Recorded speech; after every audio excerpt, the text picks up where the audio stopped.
The email notification lit up my screen at exactly 4:47 p.m. on a Tuesday that started like any other. 15 years of arriving at the same office, sitting in the same chair, and pouring my heart into building something meaningful for TechFlow Solutions. I thought I was untouchable. I thought loyalty meant something. I was wrong. Jessica, please see me in my office immediately. The message from David Harrison, our new CEO, made my stomach drop. Not because of what it said, but because of what it didn't say. No pleasantries, no context, just a cold summons that felt more like a death sentence than a meeting request. I glanced around the bustling office floor of our Austin headquarters, watching my colleagues hunched over their computers, completely unaware that their senior director of client relations was about to receive news that would shatter everything she believed about corporate loyalty and hard work. The late afternoon sun streamed through the floor-to-ceiling windows of our downtown high-rise, casting long shadows across my desk, where 15 years of achievement awards and client appreciation letters sat like monuments to a career I thought was bulletproof. Before we jump back in, tell us where you're tuning in from, and if this story touches you, make sure you're subscribed, because tomorrow, I've saved something extra special for you. Walking down the hallway toward David's corner, office felt like a funeral march. Each step echoed against the polished concrete floors, and I found myself memorizing details I'd never noticed before. The way the recessed lighting created perfect circles on the ceiling, the subtle hum of the air conditioning system, the distant chatter of my team members who were still blissfully unaware that their world was about to change forever. David Harrison had arrived 6 months ago with all the fanfare of a conquering hero. Fresh from a stint at a Silicon Valley giant, he promised to modernize our operations and streamline our workforce. Corporate speak that should have been a red flag, but I was too busy excelling at my job to read between the lines. Patricia Sullivan, our beloved former CEO who had hired me straight out of college, had retired after 23 years of building TechFlow from a scrappy startup into a respected player in the software solutions industry. She'd mentored me, promoted me, and made me believe that dedication and results were the only currencies that mattered in business. David's office still smelled like fresh paint and ambition.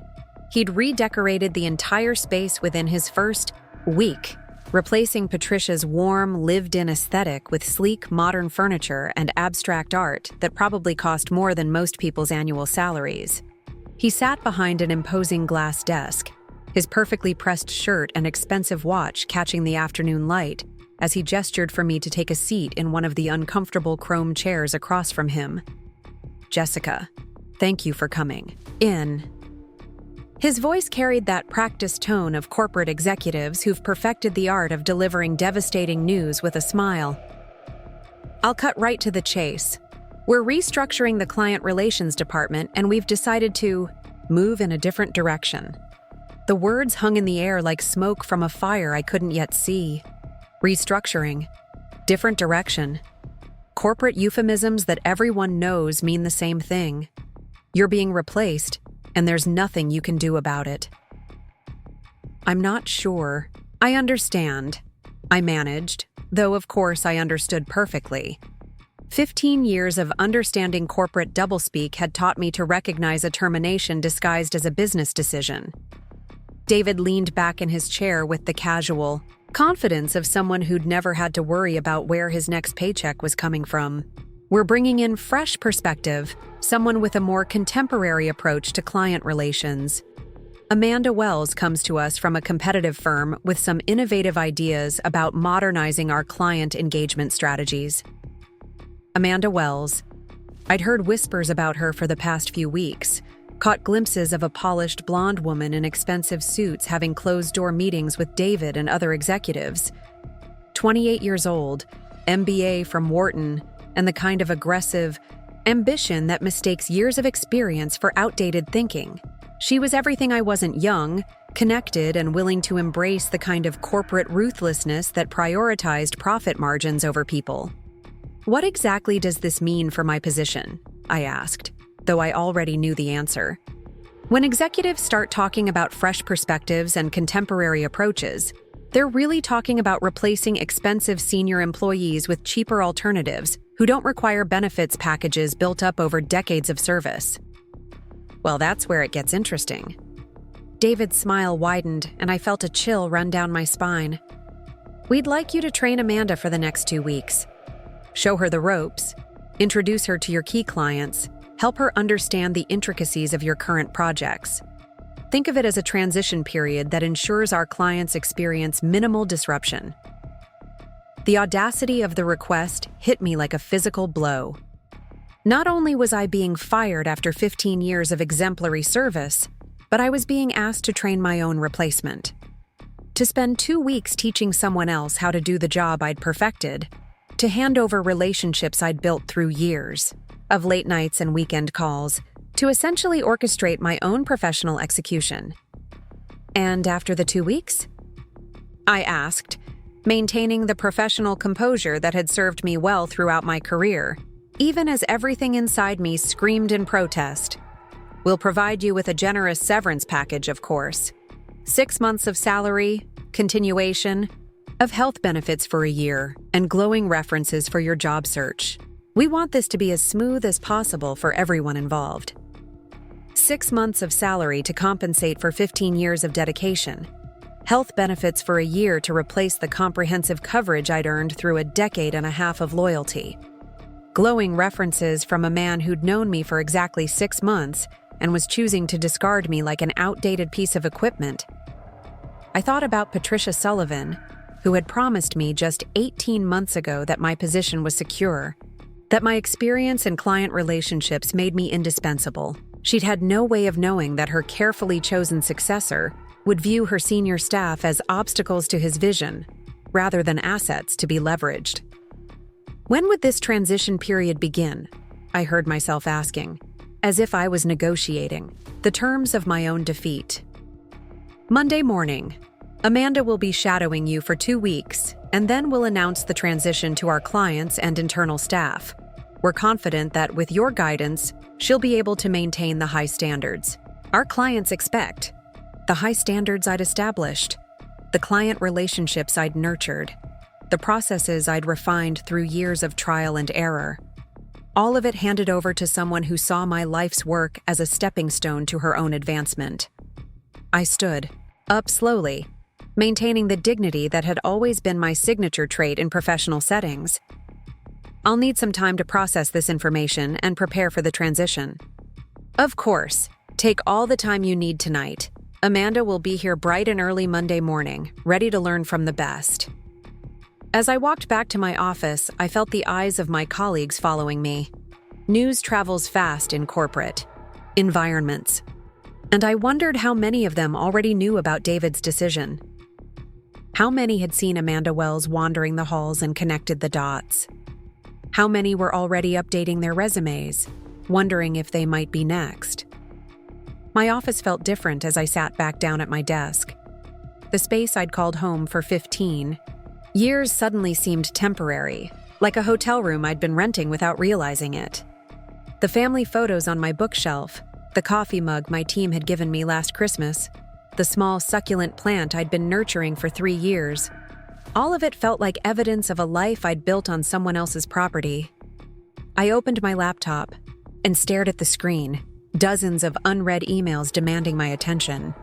Preparing and narrating this story took us a lot of time, so if you are enjoying it, subscribe to our channel. It means a lot to us.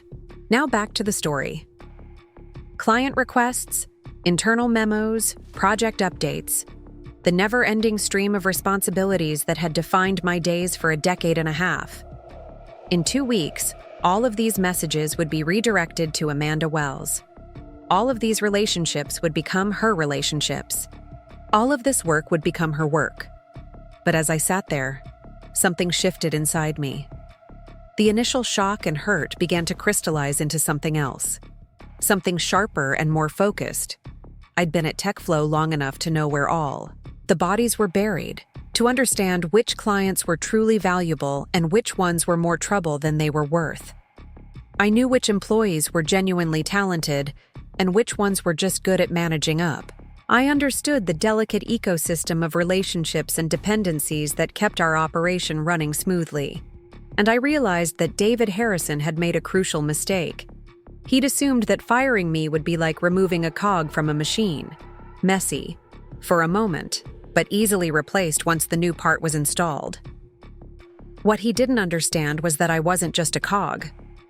I was the engineer who had helped design the machine, who understood its quirks and maintenance requirements, who knew exactly which components were essential and which ones were just for show. My phone buzzed with a text from Maria Rodriguez, my friend in HR who had always been a reliable source of corporate intelligence. Emergency coffee? Central Perk Cafe in 10 minutes? Maria had been with the company almost as long as I had, climbing from an entry-level HR coordinator to director of human resources through a combination of competence and political savvy. If anyone would have inside information about David's restructuring plans, it would be her. I grabbed my purse and jacket, telling my assistant I'd be back in an hour.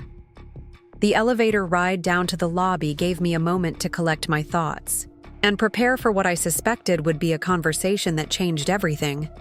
Central Perk Cafe was our unofficial office away from the office. A cozy spot 3 blocks from TechFlow where countless deals had been discussed and careers had been planned over coffee and pastries. Maria was already waiting in our usual corner booth, 2 cappuccinos on the table, and an expression that confirmed my worst fears. "You know, don't you?" she said as I slid into the seat across from her. "Just found out. David wants me to train Amanda Wells for 2 weeks. Then I'm out." Maria's face contorted with disgust. "Jessica, I am so sorry. I tried to push back when he first floated the idea, but he'd already made up his mind. He thinks you're too expensive, and too set in your ways." "Too expensive?" I laughed bitterly. 15 years of building this department from 3 people to 12, of maintaining client retention rates that are the envy of our competitors, of working 60-hour weeks, without complaint, and I'm too expensive. "There's more," Maria said, lowering her voice and glancing around to make sure we weren't being overheard. "Amanda isn't the only new hire. David's bringing in what he calls a dynamic young team to replace what he considers our legacy workforce. You're just the first domino to fall." The coffee turned bitter in my mouth as the full scope of David's plan became clear. This wasn't just about me. This was about dismantling everything Patricia Sullivan had built, replacing experience with ambition and loyalty with cost-effectiveness. "Who else is on the list?" I asked, though I suspected I already knew. Robert Kim in operations, definitely. Probably Linda Chen in accounting. Maybe even me, once he finds a younger HR director who'll work for half my salary. Robert Kim was 57 years old with 2 kids in college. Linda Chen was a single mother who'd been with the company for 12 years. These weren't just names on an organizational chart. They were people whose lives would be upended by David's vision of corporate efficiency. "What about the clients?" I asked. "Has anyone considered how they're going to react to losing the people they've worked with for years?" Maria shrugged helplessly. "David seems to think that business relationships are interchangeable, that as long as the company name stays the same, clients won't care who they're actually working with." I thought about Michael Thompson, the CEO of our largest client, who had specifically requested that I handle his account because he trusted my judgment and appreciated my no-nonsense approach. I thought about the dozens of other executives who called my direct line when they had problems, who invited me to their company events, who had built genuine professional relationships with me over years of successful collaboration. David Harrison was about to learn a very expensive lesson about the difference between managing accounts and nurturing relationships. "I need to ask you for a favor," I said, leaning forward and lowering my voice. "And it might put you in an uncomfortable position." Maria raised an eyebrow. "What kind of favor?" "I need copies of our client contracts. Specifically, the termination clauses and the sections about key personnel changes." Understanding dawned in Maria's eyes. "Jessica, what are you thinking?" I'm thinking that David Harrison has seriously underestimated the value of institutional knowledge. And I'm thinking that maybe it's time our clients understood exactly what they're losing when I walk out that door. Maria was quiet for a long moment, stirring her cappuccino while she considered the implications of what I was asking. Finally, she looked up with a smile that reminded me why we'd been friends for over a decade. You know what? David Harrison has been treating our entire department like we're disposable. Maybe it's time someone reminded him that some things can't be replaced as easily as he thinks. Can you get me those contracts? I can do better than that. I can get you a complete analysis of which clients have key personnel clauses, which ones are coming up for renewal, and which ones have been expressing concerns about service quality lately. You'd risk your job for this. Maria laughed. Honey, my job is already at risk. David's just waiting for the right moment to bring in his own HR director. At least this way, I go out making a statement. We spent the next hour planning what Maria would later describe as the most satisfying act of corporate rebellion she'd ever witnessed. By the time we walked back to the office, I had a strategy that would turn my forced departure from a humiliating defeat into something much more interesting. The rest of the week passed in a surreal blur of normal work activities overlaid with the secret knowledge that everything was about to change. I attended meetings, responded to emails, and maintained my usual level of professional excellence, all while quietly documenting information that would prove crucial in the coming days. Friday afternoon, I received another email from David Harrison. Jessica, I wanted to personally thank you for your professionalism in handling this transition. Amanda is looking forward to working with you on Monday, and I'm confident that your training will set her up for success. I stared at the screen for a long moment, then typed my response. David, I'm committed to ensuring that Amanda receives the most comprehensive training possible. By the time I'm finished with her, she'll understand exactly what this job entails. As I hit send, I allowed myself a small smile. David Harrison had asked me to train my replacement, and I was going to do exactly that. What he didn't realize was that some lessons can't be taught in 2 weeks, and some knowledge comes with a price he wasn't prepared to pay. Monday morning was about to become very interesting. Monday morning arrived with the kind of crisp October air that usually energized me for the week ahead. Instead, I found myself sitting in my car in the TechFlow parking garage, gripping the steering wheel and staring at the concrete wall in front of me. In 15 minutes, I would walk into that elevator, ride up to the 12th floor, and begin the most professionally humiliating experience of my career. Teaching someone else how to do my job so they could do it for half my salary while I collected unemployment benefits. The weekend had been a whirlwind of preparation that David Harrison could never have anticipated. Maria had come through with flying colors, providing me with a comprehensive analysis of our client portfolio that revealed some fascinating details. 43% of our major clients had key personnel clauses in their contracts, meaning they could terminate their agreements if specific employees were no longer servicing their accounts. Another 37% were coming up for renewal within the next 6 months, making them particularly vulnerable to competitor poaching. Most interesting of all, 18 of our top 20 clients had personal relationships with me that extended beyond standard business interactions. I'd spent Saturday afternoon in my home office, which overlooked the quiet suburban streets of Cedar Park, creating what I privately called my insurance policy.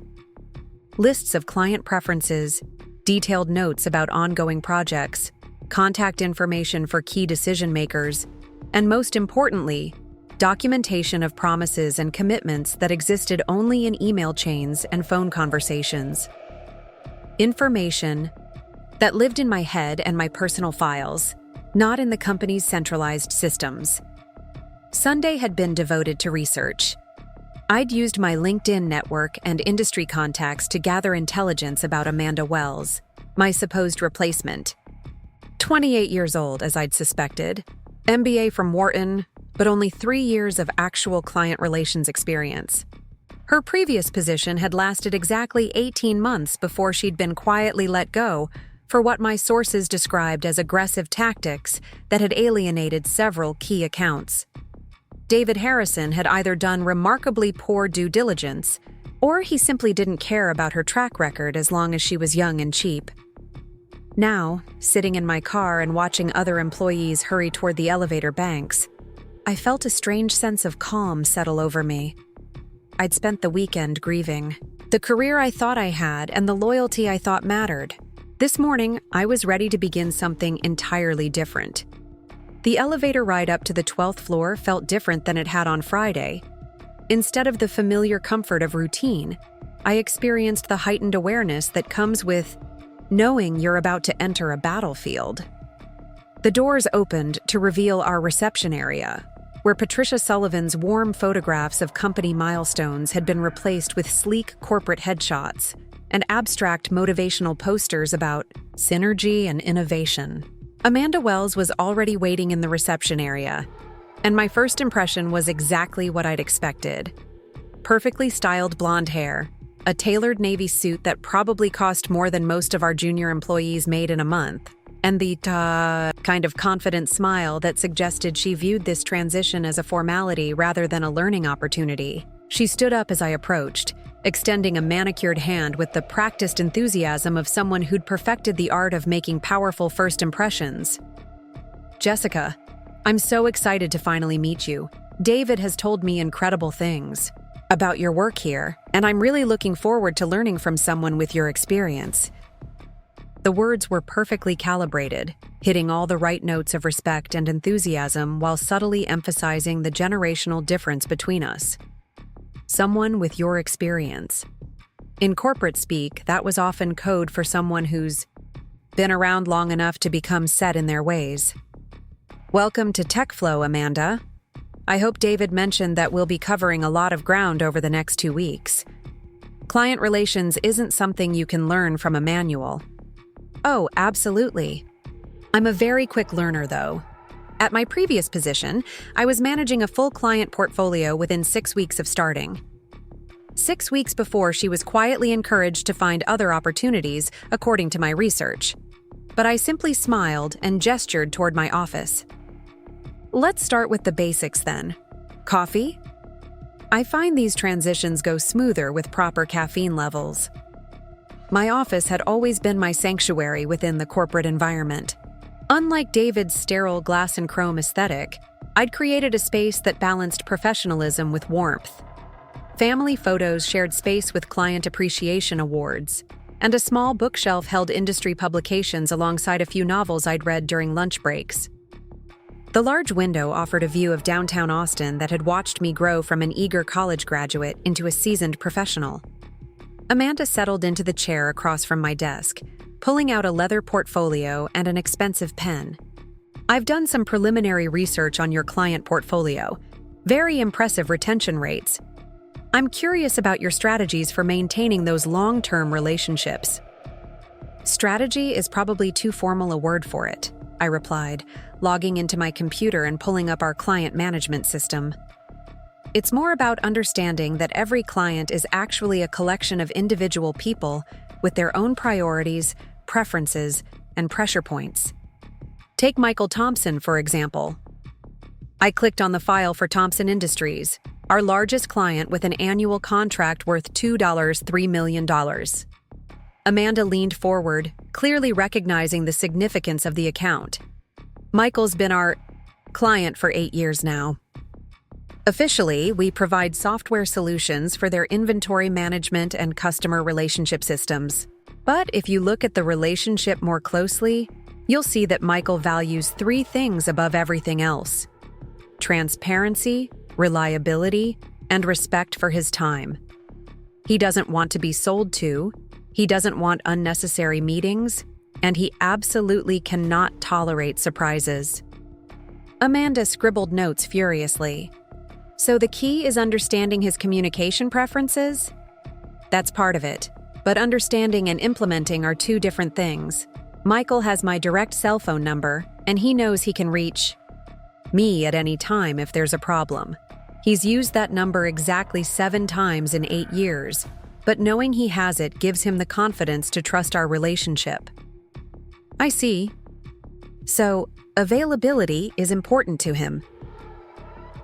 I almost smiled at her oversimplification. Michael called me at 11 o'clock on a Saturday night last March because their system was showing irregular data patterns, and he was worried about a potential security breach. I was at my daughter's birthday party, but I stepped outside, walked him through the diagnostic process, and stayed on the phone until we confirmed it was a false alarm caused by a routine update. The technical issue took 20 minutes to resolve. The conversation lasted an hour because Michael was stressed about other business pressures, and sometimes clients need someone to listen as much as they need someone to fix their problems. Amanda's pen paused mid-sentence. You gave him an hour of personal time on a Saturday night? I gave him the peace of mind that allowed him to enjoy the rest of his weekend without worrying about his business. On Monday morning, he sent a handwritten note thanking me for my availability and professionalism. That note is worth more than any contract renewal signature because it represents the foundation of trust that makes our business relationship unshakable. But surely, there are boundaries? You can't be available to every client at all hours. I pulled up another file, this one for a mid-sized manufacturing company that had been struggling with integration issues.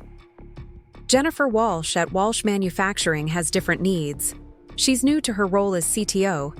She's under pressure to prove herself, and she's working with a board of directors who are skeptical about technology investments. When she calls me, she's not just looking for technical solutions. She's looking for someone who can help her present those solutions in ways that build her credibility with her team. So, you coach her on internal politics? I help her succeed, which helps us succeed. Last month, Jennifer was preparing for a quarterly board presentation about our software implementation. She was nervous about the technical questions the board might ask, so we spent 2 hours on a practice run. I played the role of a skeptical board member, threw every difficult question I could think of at her, and helped her prepare clear, confident answers. She nailed the presentation. The board approved the next phase of our project, and our contract was extended for another 2 years. Amanda looked puzzled. But that kind of hand-holding isn't scalable. You can't spend 2 hours preparing every client for their internal meetings. And there it was, the fundamental difference between someone who manages accounts and someone who builds relationships. Amanda was already thinking about efficiency metrics and scalability models, viewing client service as a process to be optimized rather than relationships to be nurtured. You're absolutely right, I said. It's not scalable, but it's also not necessary with every client. The art of client relations is knowing which clients need that level of support and when they need it. Jennifer needed intensive hand-holding during her first 6 months in the CTO role. Now she's confident and established, and our interactions are much more routine. Michael Thompson has never needed that kind of support because he's been in his position for 15 years and knows exactly what he wants from us. We spent the rest of the morning going through individual client files, and with each conversation, I watched Amanda grow more visibly frustrated. She'd clearly expected to spend 2 weeks learning procedures and processes, not diving into the psychological complexities of relationship management. Her questions became more pointed, her note-taking more sparse, and her confidence more brittle. This seems like a very time-intensive approach, she said during our lunch break. How do you manage to be so available to individual clients while still handling strategic oversight for the entire department? Experience helps, I replied. After 15 years, you develop instincts about which situations require immediate attention and which ones can wait. You also build systems that allow you to be responsive without being reactive. What kind of systems? I hesitated, then decided to share one small piece of my methodology. I keep detailed notes about every client interaction, but not just business notes. I track personal details, professional challenges, company dynamics, even family situations when clients choose to share them. Michael Thompson's daughter graduated from college last spring, and he was incredibly proud. When I sent him a congratulations note, he called me personally to thank me for remembering. That 30-second conversation strengthened our relationship. more than any quarterly business review could have. Amanda looked simultaneously impressed and overwhelmed. You keep personal files on all your clients?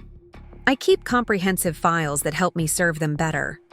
When Jennifer Walsh mentions that she's nervous about a board presentation, I make a note. When Michael Thompson tells me about a potential acquisition his company is considering, I research the target company so I can ask intelligent questions the next time we talk.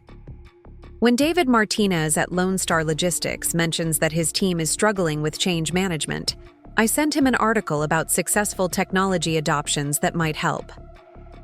That sounds like an enormous amount of work. It sounds like that because you're thinking about it as extra work instead of integral work. Those personal touches aren't add-ons to the business relationship. They are the business relationship. The technical services we provide are important, but they're also commodities. Our competitors can deliver similar software solutions. What they can't replicate is the trust and understanding that comes from genuinely caring about our clients' success.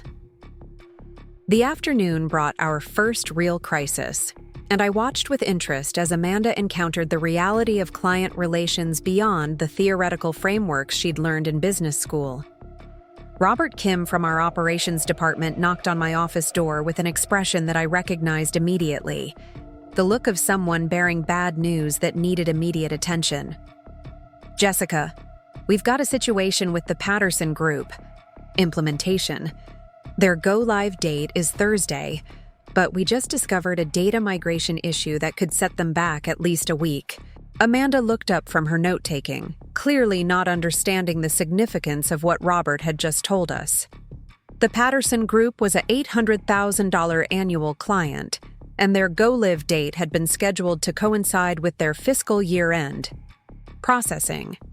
A week's delay would mean they'd have to run parallel systems through their busiest period of the year, creating exactly the kind of operational nightmare that leads to contract cancellations and damaged reputations.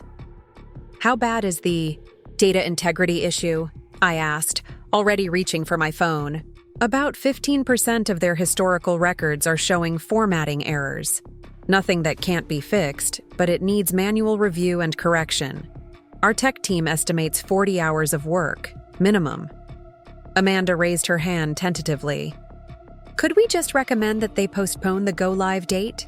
It seems like the sensible solution. Robert and I exchanged a look that conveyed volumes about the difference between textbook solutions and real-world client management. Amanda, let me explain why that's not an option, I said, pulling up the Patterson Group file on my computer. Patterson's CFO, Linda Morrison, has been planning this implementation for 18 months. She's coordinated training for 47 employees, scheduled downtime for their existing systems, and promised her executive team that the new software would be operational before year-end reporting begins. If we tell her on Monday that we need to postpone Thursday's go-live, we're not just disappointing her, we're making her look incompetent to her leadership team. But surely she'd understand that technical issues sometimes cause delays. She'd understand, but she'd also start wondering if she chose the wrong software vendor. And more importantly, she'd start fielding questions from her CEO about why she didn't have a backup plan. Linda Morrison is a smart, capable professional who's built her reputation on delivering projects on time and on budget. If we force her to explain to her team why our problem became her problem, we'll lose more than just this implementation. We'll lose her trust and probably her business. Robert nodded grimly. Plus, Patterson's contract is up for renewal in 4 months. Linda's already been approached by 3 of our competitors who are promising faster implementations and better support. I was already dialing Linda Morrison's direct line, and Amanda watched with fascination as I prepared to turn a potential disaster into an opportunity to demonstrate our commitment to client success. Linda, it's Jessica Chen. I hope I'm not catching you at a bad time. Her voice came through the phone with the slightly tense tone of someone who spent the day juggling too many priorities. Never a bad time for you, Jessica. Please tell me you're calling with good news about Thursday's go-live. Actually, I'm calling because Robert's team just identified a data formatting issue that needs to be addressed before we flip the switch. The good news is that it's completely fixable. The challenging news is that it requires about 40 hours of manual review to ensure your historical data transfers perfectly. There was a moment of silence that I knew was Linda calculating the implications for her timeline. How 40 hours translates to timeline impact. Under normal circumstances, it would mean pushing the go-live date back a week. But I understand that's not acceptable given your year-end constraints, so I've got an alternative proposal. Amanda leaned forward, clearly curious about how I plan to resolve an impossible timeline conflict. I'm listening, Linda said. I'm going to personally oversee a team of our best data specialists working around the clock to complete the manual review by Wednesday afternoon. That means you'll still go live on Thursday as planned, but with the absolute confidence that every piece of your historical data has been manually verified and corrected. Jessica, that sounds expensive. What's this going to cost us? Nothing. Additional. This data formatting issue should have been caught earlier in our quality assurance process, so we're treating the expedited correction as our responsibility, not your problem. I could hear Linda's relief through the phone. Are you sure your team can complete 40 hours of work in 2 days? I'm not just sure, I'm guaranteeing it. If, for any reason, we can't deliver clean data by Wednesday afternoon, we'll postpone the go-live and provide you with a credit equal to 2 months of service fees for the inconvenience. That's very generous and very reassuring. Thank you, Jessica. This is exactly why Patterson Group values our relationship with TechFlow. After we hung up, Amanda stared at me with a mixture of admiration and confusion. You just committed to 40 hours of overtime work for multiple team members, and you're not charging the client anything additional. How is that profitable? Profitability isn't always measured in immediate revenue, I explained. Linda Morrison is now going to tell her CEO that TechFlow took full responsibility for a problem and went above and beyond to ensure her project stayed on schedule. When renewal time comes in 4 months, we won't just be competing on price and features. We'll be competing as the vendor who saved her from professional embarrassment. Robert was already pulling out his phone to coordinate the emergency data team. I'll get Mike and Sarah started on this tonight. We can have the first batch reviewed by tomorrow morning. And I'll work with them, I added. This is too important to delegate completely. Amanda looked alarmed. You're going to work through the night on manual data review? I'm going to work as long as necessary to ensure our client succeeds. That's what this job actually requires, Amanda. Not just managing accounts, but taking ownership of our client's success as if it were our own. The rest of the afternoon was spent coordinating the emergency response to Patterson's data issue, and I watched Amanda struggle to understand why everyone seemed so committed to a solution that required unpaid overtime and reduced profit margins. She'd been trained to think about client relationships as transactional exchanges, services rendered for fees paid. The concept of investing short-term costs for long-term loyalty was clearly foreign to her business school mindset. By 6 o'clock, most of the office had emptied except for our emergency data team and a few other employees working on urgent projects. Amanda gathered her things with obvious relief, clearly ready to end her first day of training. Same time tomorrow? She asked, slinging her expensive handbag over her shoulder. Actually, I'll be here by 7 tomorrow morning to check on the Patterson data review progress. You're welcome to join me, but it's not necessary for your training. She hesitated, clearly torn between wanting to appear dedicated and wanting to maintain reasonable working hours. I think I'll stick to our regular 9 o'clock start time. This seems like operational detail that I won't need to be involved with once I'm managing the department. Once she was managing the department, the casual confidence of that statement revealed everything I needed to know about Amanda's approach to leadership. She saw herself as someone who would delegate operational details rather than ensuring their successful execution. After Amanda left, I settled in for what I knew would be a long evening of data review. Maria Rodriguez appeared in my office doorway around 7:30 with coffee and sandwiches from the deli across the street. "Figured you'd be pulling an all-nighter," she said, settling into Amanda's abandoned chair. "How did day one go with your replacement?" I accepted the coffee gratefully and considered the question. About as expected. She's smart, she's confident, and she has absolutely no understanding of what this job actually requires. Meaning? Meaning she thinks client relations is about managing accounts rather than building relationships. She keeps asking about scalability and efficiency metrics, as if client loyalty can be optimized through better processes. Maria shook her head sympathetically. "David's probably told her that your approach is too hands-on and that she needs to modernize the department. Which brings me to something I wanted to discuss with you." I lowered my voice even though we were alone in the office. "How quickly can you put together detailed profiles of our major clients?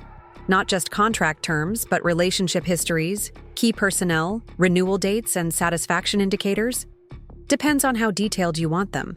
Basic information I could have ready by tomorrow afternoon. Comprehensive analysis might take a few days. Why?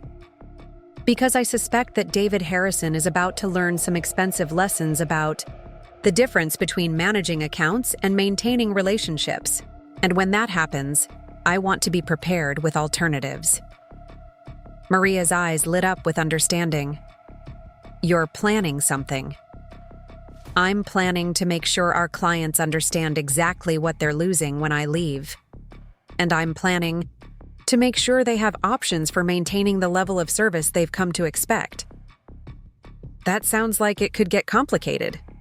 I thought about Amanda's confidence that she could modernize client relations through better efficiency, about David's assumption that relationships were transferable assets, about the 18 months of planning that Linda Morrison had invested in Thursday's go-live date.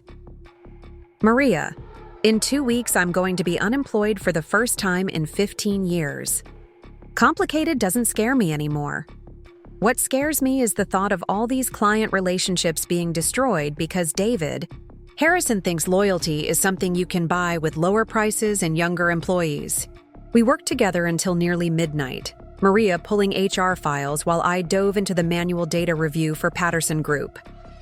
By the time I finally drove home through the empty streets of Austin, I had a clear picture of both the challenge ahead and the opportunity it represented.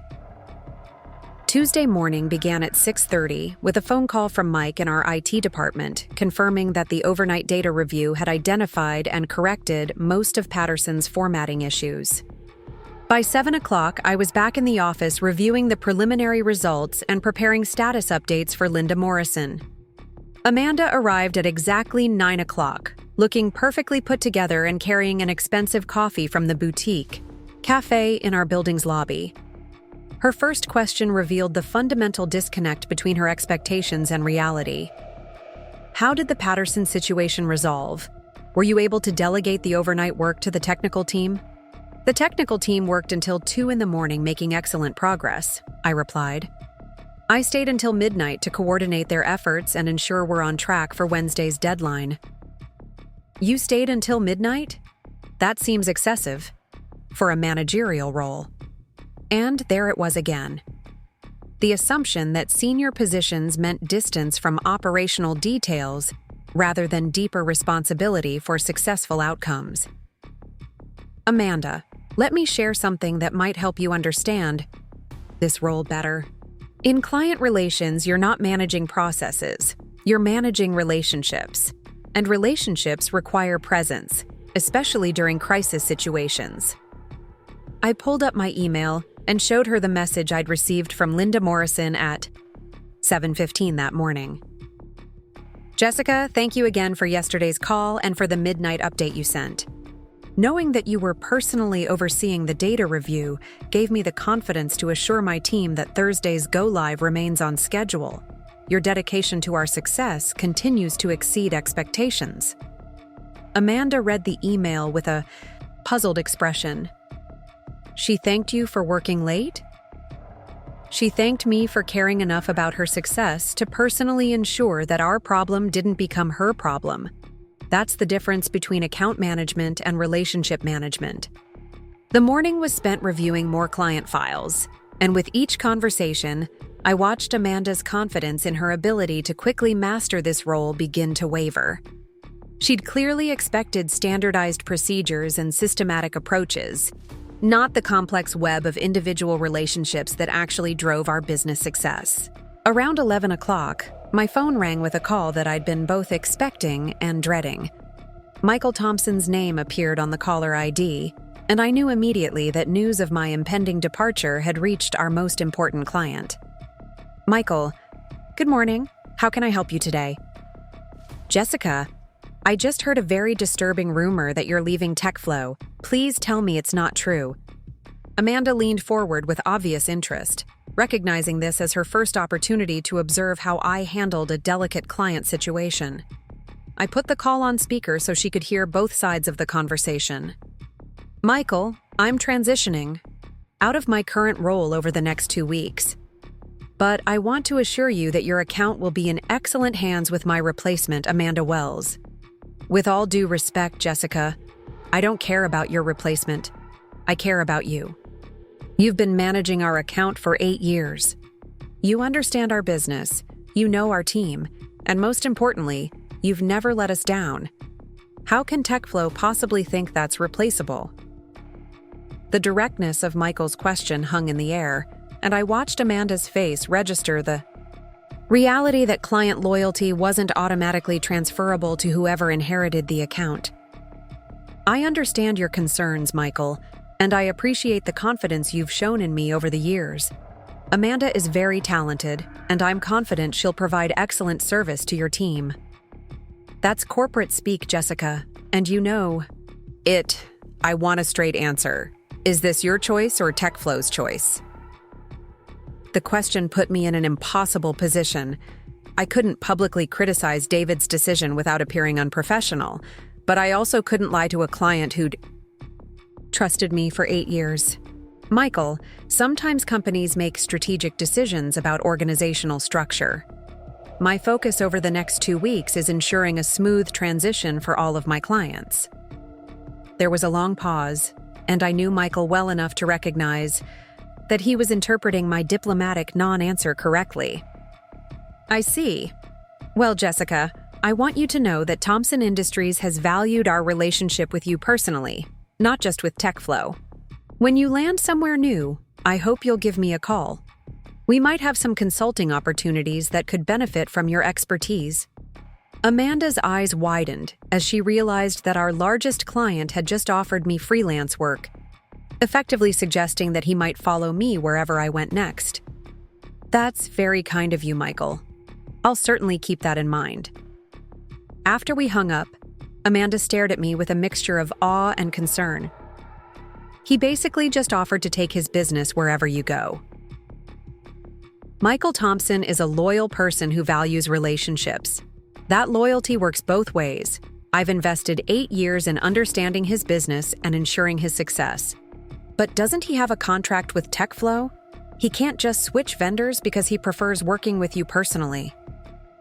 I pulled up Thompson Industries' contract and highlighted a specific clause. Actually, he can. This is one of those key personnel clauses I mentioned yesterday. If Thompson Industries determines that TechFlow can no longer provide equivalent service due to personnel changes, they can terminate their contract with 90 days' notice. The blood drained from Amanda's face as she realized the implications. He could cancel a $3 million annual contract just because you're leaving? He could. The question is whether he will. That depends largely on how confident he becomes in the transition to new account management. For the first time since Amanda had arrived, I saw genuine anxiety in her expression. The theoretical challenge of taking over established accounts was becoming a very real threat to her success in this role. What can we do to ensure he stays with TechFlow? We can demonstrate that the level of service and attention he's received from me will continue under your management.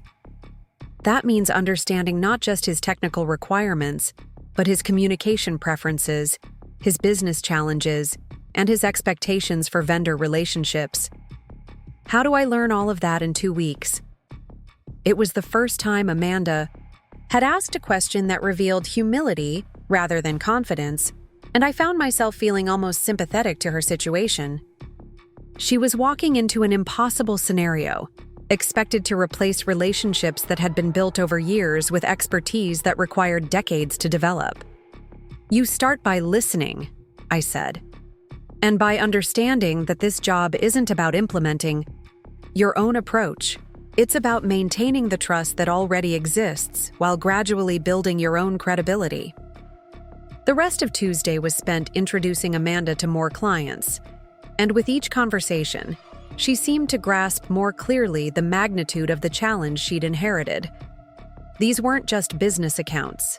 They were professional relationships, built on years of consistent performance and personal attention. By Wednesday morning, the Patterson Group data issue had been resolved successfully, and Linda Morrison's grateful phone call provided Amanda with a perfect example of how crisis management could strengthen rather than damage client relationships. But I could see that instead of feeling encouraged by the example, Amanda seemed overwhelmed by the expectation that she would be able to replicate that level of commitment and expertise. "Jessica," she said during our afternoon coffee break, "I'm starting to understand why David felt like this department needed fresh perspective. Your approach is incredibly thorough, but it's also incredibly demanding. How do you maintain this level of intensity without burning out?" It was a fair question, and I decided to give her an honest answer. "I don't think of it as intensity, Amanda. I think of it as investment. Every extra hour I spend understanding a client's business, every personal detail I remember, every crisis I help them navigate, all of that becomes equity in a relationship that benefits everyone involved. But it's not sustainable long-term. You can't build a department around the expectation that everyone will work 60-hour weeks and be available for midnight phone calls." "You're absolutely right. You can't build a department around those expectations, but you can build a department around the principle that client success is everyone's primary responsibility, and sometimes that requires extraordinary effort." Thursday brought our first major test of Amanda's readiness to handle client relationships independently. I had arranged for her to sit in on our quarterly business review with Jennifer Walsh at Walsh Manufacturing, one of our mid-sized clients, who required particularly careful management due to her newness in the CTO role.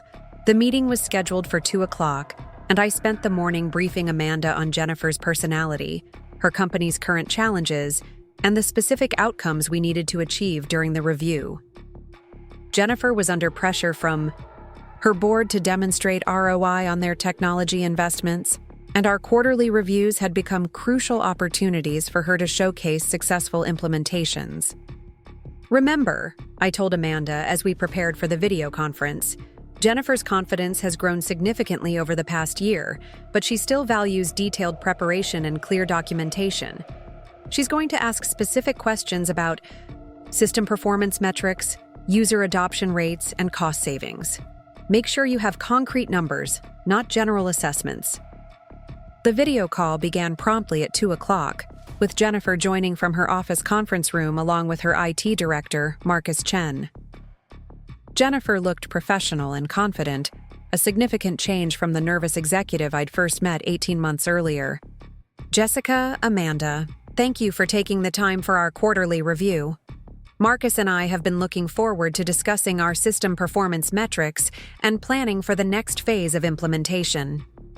I handled the opening pleasantries, and then turned the conversation over to Amanda, curious to see how she would manage her first independent client interaction. "Jennifer, I've been reviewing your account performance over the past quarter, and I'm pleased to report that your system uptimes have exceeded our service level agreements by an average of 12%. Amanda began, reading directly from the prepared report. It was a technically accurate statement, but it missed the personal touch that Jennifer valued. I watched Jennifer's expression remain politely neutral, rather than showing the enthusiasm I would have expected. "That's good to hear. Jennifer replied. "Can you break down those uptime statistics by department? I need to show the board specifically how the implementation has impacted our manufacturing efficiency." Amanda looked down at her notes, clearly searching for information that wasn't included in the standard quarterly report. "I don't have department-specific breakdowns available right now, but I can follow up with those details after our call." I watched Jennifer's confidence falter slightly.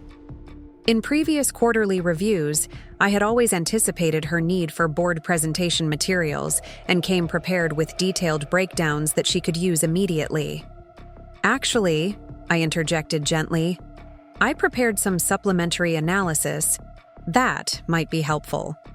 I pulled up a detailed dashboard that showed system performance metrics organized by department, including cost savings calculations and efficiency improvements that directly addressed Jennifer's board reporting requirements.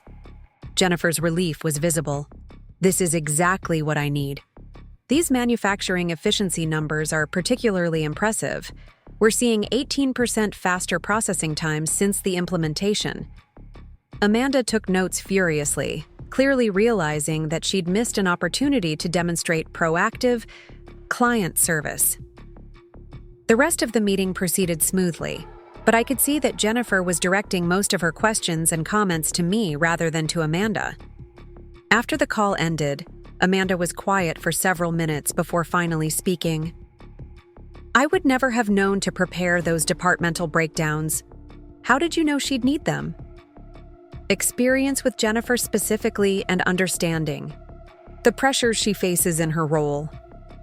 Jennifer's board meetings happen the third Thursday of every month, which means she's always thinking about board presentations during our quarterly reviews. She needs data that makes her look competent and strategic, not just technically accurate. That kind of detailed knowledge about every client's internal calendar seems impossible to maintain. It is impossible to maintain everything about every client," I agreed. "But it's not impossible to maintain the most important details about your most important clients. Jennifer represents $400,000 in annual revenue, and her satisfaction directly impacts our contract renewal. Spending 30 minutes before each quarterly review to prepare board-ready materials is a small investment for a large return." Friday. Afternoon brought the culmination of our first week together, and I could see that Amanda was struggling with the gap between her expectations and the reality of what this job required.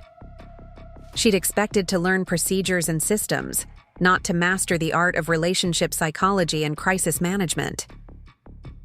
"Jessica, can I ask you something directly?" she said as we prepared to wrap up the week. "Of course. Do you think I'm the right person for this role?"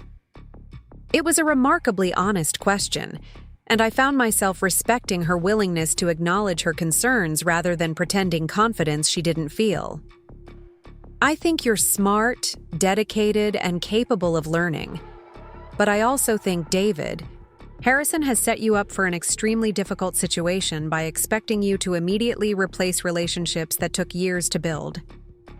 What would you do if you were in my position?" I considered the question carefully, weighing my honest assessment against the political realities of Amanda's situation. "If I were in your position, I would focus on building my own credibility, rather than trying to replicate my predecessor's approach. I would identify the clients who are most open to new relationships and invest heavily in those connections while managing the transition carefully with clients who have strong existing loyalties. And what about clients like Michael Thompson, who've already indicated they might not stay with TechFlow?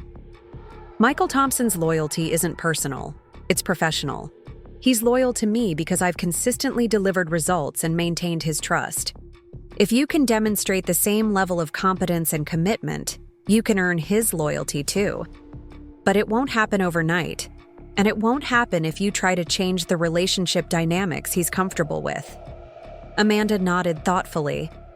"This is much more complicated than I expected." "Most worthwhile things are. The question is whether you're willing to invest the time and energy required to master these complexities, or whether you'd prefer to simplify the role and accept the consequences of losing some client relationships." As Amanda gathered her things to leave for the weekend, I could see her processing the implications of everything she'd learned during our first week together. The confident young executive who had walked into my office on Monday morning was beginning to understand that replacing me would require much more than updating client contact lists and learning our software systems. After she left, I remained in the office to complete the Patterson Group implementation, which had proceeded flawlessly thanks to our emergency data correction efforts. Linda Morrison sent another grateful email confirming that their go-live had been successful and that her board was impressed with TechFlow's commitment to their timeline. Sitting alone in my office as the sun set over downtown Austin, I reflected on the week's events. Amanda wasn't incompetent, but she was unprepared for the reality of what David Harrison was asking her to do. More importantly, she was beginning to understand that success in this role required a level of personal investment that couldn't be learned from business school case studies or corporate training programs. The second week of training would be crucial, both for Amanda's development and for my own plans. Because while Amanda was learning about client relationships, I was preparing for something that David Harrison would never see coming. The weekend had given me time to finalize preparations that Amanda could never have imagined. While she was, presumably enjoying her days off and preparing for our second week of training, I was putting the finishing touches on what Maria had started calling Operation Reality Check. Sunday evening found me in my home office, surrounded by printed contracts, client profiles, and a detailed timeline that would transform my final week at TechFlow from a quiet transition into something far more memorable. Maria had outdone herself with the client analysis she'd promised. 47 major accounts, detailed renewal dates, key personnel clauses, and most importantly, a comprehensive assessment of which clients had already expressed concerns about service changes. The data painted a picture that David Harrison would find deeply uncomfortable once he understood its implications. My phone buzzed with a text from an unexpected source. Amanda Wells. Jessica, I spent the weekend thinking about our conversations. I realize I have a lot more to learn than I initially thought. Would it be possible to start earlier tomorrow? Maybe 8 a.m. instead of 9? I stared at the message for a long moment, feeling a flicker of something that might have been sympathy. Amanda was beginning to grasp the magnitude of the challenge ahead of her, and to her credit, she was responding with increased effort rather than denial or blame. Of course, I replied. Coffee will be ready. Monday morning arrived with the kind of gray October drizzle that made downtown Austin look moody and atmospheric. I arrived at the office at 7, using the extra hour to review the files Maria had compiled and to prepare for what I suspected would be a very different kind of week. Amanda appeared promptly at 8, looking less polished than usual and carrying a thermos of coffee along with a notebook that was noticeably thicker than the slim portfolio she'd brought the previous week. I've been doing research, she announced without preamble. Industry articles about client retention, case studies about successful account transitions, everything I could find about best practices in relationship management. What did you learn? I asked, genuinely curious about her weekend investigations. Mostly that everything I thought I knew about client relations was theoretical garbage, she said with a rueful laugh. Every article I read emphasized the importance of personal relationships and institutional knowledge, things that can't be transferred in a 2-week training period. It was the most honest assessment she'd made since arriving, and I found myself appreciating her willingness to acknowledge the reality of her situation.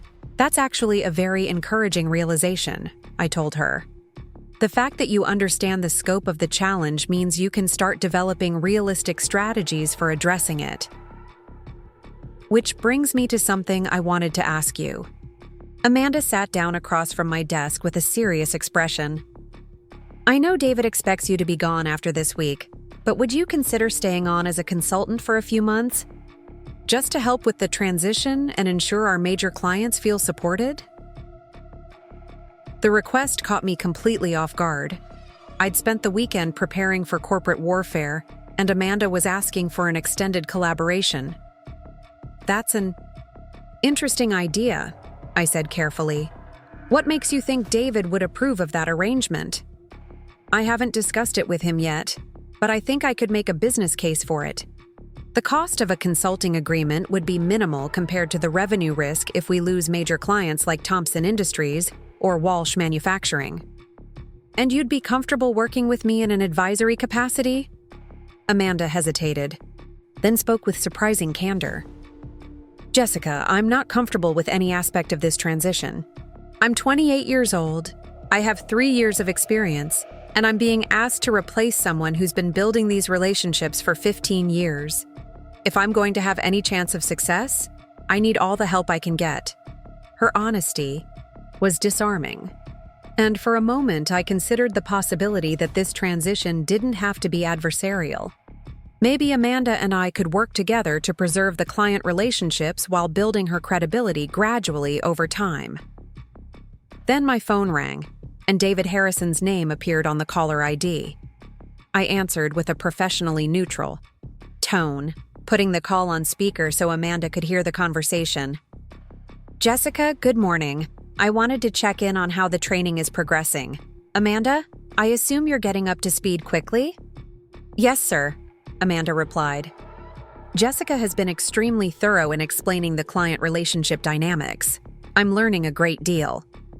Excellent. Jessica, I also wanted to let you know that we'll be announcing the transition to our client base on Thursday morning. A simple email explaining that Amanda is taking over client relations and that they should direct all future inquiries to her. I felt a chill run down my spine. Thursday morning was 3 days away, and David was planning to announce my departure to clients without any advance notice or personal communication. David, I'd recommend a more gradual approach to that announcement.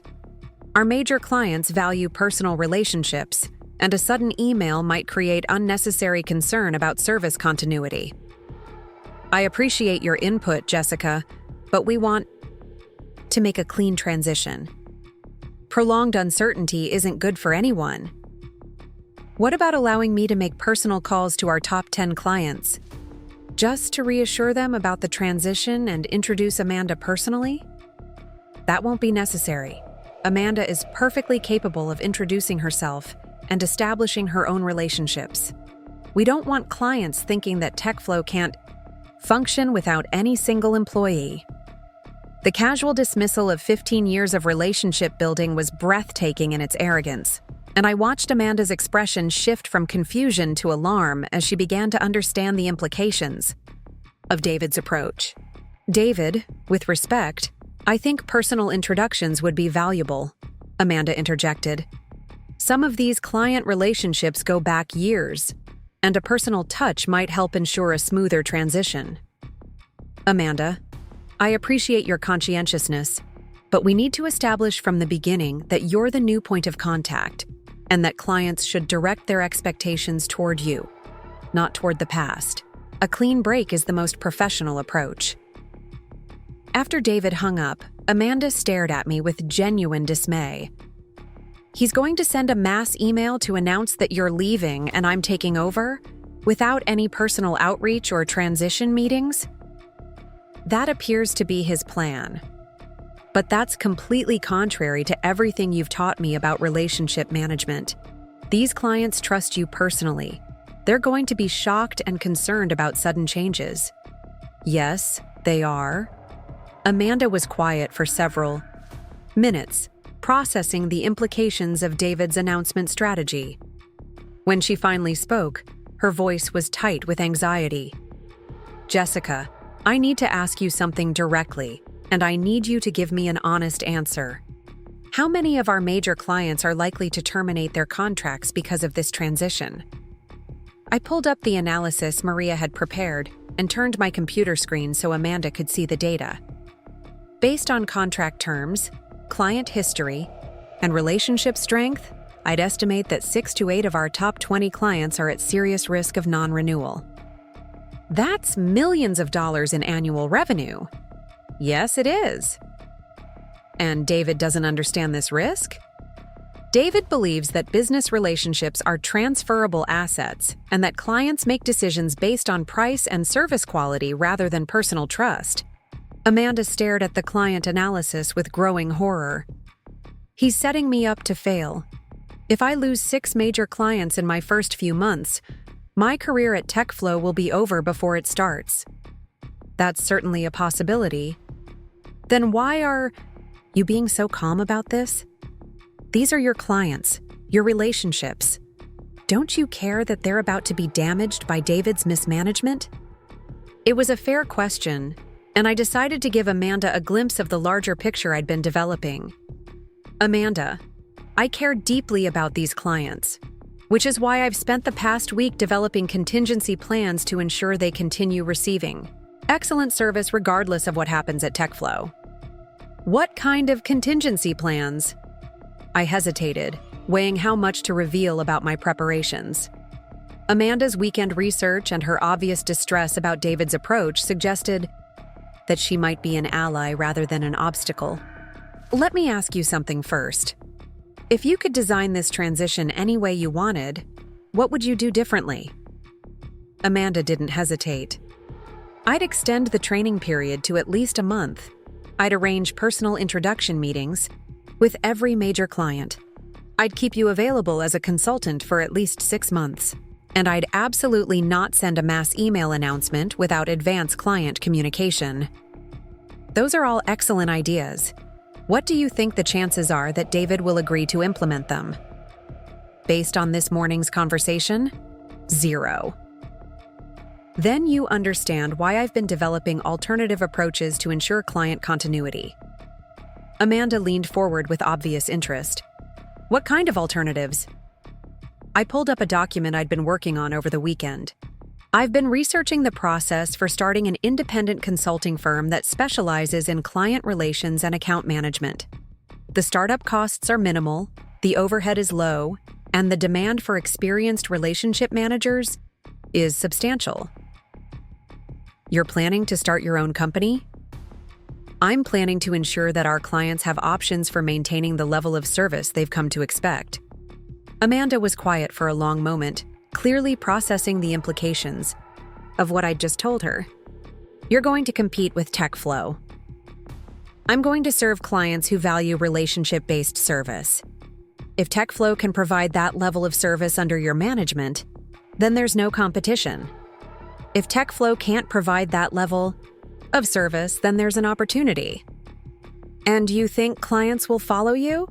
I think clients will make decisions based on where they can get the best service and support. Some will stay with TechFlow because they value the technical platform and are willing to adjust to new relationship dynamics. Others will prioritize the personal service and institutional knowledge that comes with long-term professional relationships. But surely there are non-compete agreements that would prevent you from directly competing with TechFlow. I smiled for the first time. In the conversation, that's the beauty of being terminated rather than resigning. Non-compete clauses are much harder to enforce when an employer chooses to end the relationship, and consulting agreements with former clients fall into a gray area that's difficult to prosecute. Amanda stared at me with a mixture of admiration and alarm. You've been planning this the entire time. I've been preparing for multiple scenarios. David's announcement strategy this morning just clarified which scenario is most likely to unfold. The rest of Monday was spent in a completely different kind of training session. Instead of focusing on client procedures and account management, processes, Amanda and I developed what she called a damage control strategy for the upcoming transition announcement. She was determined to minimize client defections, and I was willing to help her understand which relationships could be preserved and which ones were likely to be lost. Michael Thompson is going to be furious about a mass email announcement, Amanda predicted correctly.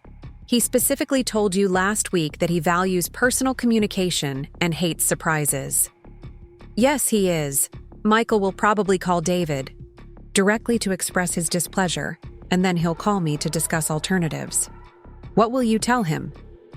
I'll tell him the truth. That I'm no longer with TechFlow, but that I'm available for consulting work if he's interested in maintaining our professional relationship. And he'll hire you as a consultant? Michael Thompson makes decisions based on results and trust. If he believes I can provide better service as an independent consultant than TechFlow can provide as a corporate vendor, then yes, he'll hire me. Amanda was taking notes furiously, clearly trying to identify which clients she might be able to retain and which ones were likely to follow me to independent consulting arrangements. What about Jennifer Walsh? She seems less emotionally attached to personal relationships. Jennifer is pragmatic, but she's also under pressure to prove herself to her board. She won't risk her professional reputation on an untested account manager unless she's confident in the transition. If she has any doubts about TechFlow's ability to support her at the same level, she'll explore alternatives. So she's also likely to follow you? She's likely to evaluate her options carefully and make the choice that best protects her career interests. Tuesday brought our first real test of Amanda's ability to handle client communications independently. Patricia Morrison from the Patterson Group called with questions about their post-implementation support, and I decided to let Amanda take the lead on the conversation while I listened and provided guidance as needed. Good morning, Patricia. This is Amanda Wells, the new Client Relations Director at TechFlow. Jessica Chen has been training me on your account, and I wanted to personally introduce myself. It was a reasonable opening, but I watched Amanda's confidence falter as Patricia's response came through the speakerphone. I'm sorry, but I'm confused. Jessica didn't mention anything about a transition when we spoke last week about our go-live. Is she still available to discuss our ongoing support needs? Amanda looked to me for guidance, clearly unprepared for Patricia's direct question about my availability. Patricia, I'm here as well, I interjected smoothly. We're in the middle of a planned transition period. Amanda will be taking over primary responsibility for your account, but I'm still available to ensure continuity during the changeover. I see. And when will this transition be complete? Amanda cleared her throat nervously. We're planning to complete the transition by the end of this week. There was a long pause on Patricia's end of the line. That seems very fast. Jessica, are you comfortable with this timeline? The question put me in an impossible position. I couldn't publicly criticize the transition plan without undermining Amanda, but I also couldn't lie to a client who had specifically asked for my assessment. Patricia, Amanda is very capable, and we're working hard to ensure she has all the information she needs to serve your account effectively. That's not exactly an answer to my question, but I understand you're in a difficult position. Amanda, I hope you don't mind me being direct, but Patterson Group has some significant projects coming up, and we need to be confident in our vendor support. Can you tell me about your experience with implementations similar to ours? Amanda handled the question reasonably well, discussing her previous experience and her familiarity with our technical platform. But I could hear the uncertainty in her voice, and I was sure Patricia could hear it too. After the call ended, Amanda slumped in her chair with obvious frustration. She doesn't trust me. She doesn't know you yet. Patricia Morrison is a careful decision-maker who doesn't like uncertainty. Right now, you represent uncertainty because she doesn't have any history with you. How do I change that? Time, consistency, and results. Patricia will judge you based on how well you support her upcoming projects, not on how smoothly you handle introductory phone calls. But what if David's email announcement creates more situations like this? What if every client starts questioning the transition? Then you'll have to decide whether you want to spend your first few months as Client Relations Director managing a crisis that David created, or whether you want to advocate for a more strategic approach to the transition. Amanda was quiet for several minutes, clearly weighing her options. When she finally spoke, her voice was determined. I want to talk to David about postponing the email announcement. This transition needs more time and more personal attention. That's a reasonable position. What will you do if he refuses? I don't know yet. but I can't start my tenure here by presiding over the loss of major clients because of a poorly managed transition. Wednesday morning brought Amanda's confrontation with David Harrison, and I listened from my office as she made her case for a more gradual transition approach. Her voice carried through the thin walls of our executive suite, growing more tense as the conversation progressed. David, I really think we need to reconsider the timeline for this announcement. Our clients are going to be concerned about sudden changes, and I need more time to build relationships with the major accounts. Amanda, we've discussed this. Clean transitions are always better than prolonged uncertainty. Our clients need to understand that TechFlow is bigger than any individual employee. But some of these relationships go back 8 or 10 years. Jessica has institutional knowledge that can't be replaced overnight. Which is exactly why we need to establish that you're the new authority figure. Clients can't continue to rely on Jessica indefinitely. I'm not suggesting they rely on Jessica indefinitely. I'm suggesting we give them time to get comfortable with me before we cut off their access to her completely. The decision has been made, Amanda. The announcement goes out tomorrow morning, and Jessica's last day is Friday. I expect you to support this transition plan, not question it. The conversation ended with the sound of David's office door closing firmly, and Amanda appeared in my doorway a few minutes later with an expression of barely controlled anger. He won't budge. The email announcement goes out tomorrow, and you're done on Friday. I heard. How are you feeling about that? I'm feeling like I'm being set up to fail, and I don't appreciate it. What are you going to do about it? Amanda sat down heavily in the chair across from my desk. I've been thinking about that all morning. I have 2 choices. I can accept David's plan and spend the next few months trying to manage the fallout, or I can take a stand that might cost me my job. What would taking a stand look like? I could refuse to implement the transition as planned. I could insist on personal client introductions and a longer training period, even if it means defying David's direct orders. That would be career suicide at TechFlow. Maybe, but presiding over the loss of major clients would also be career suicide.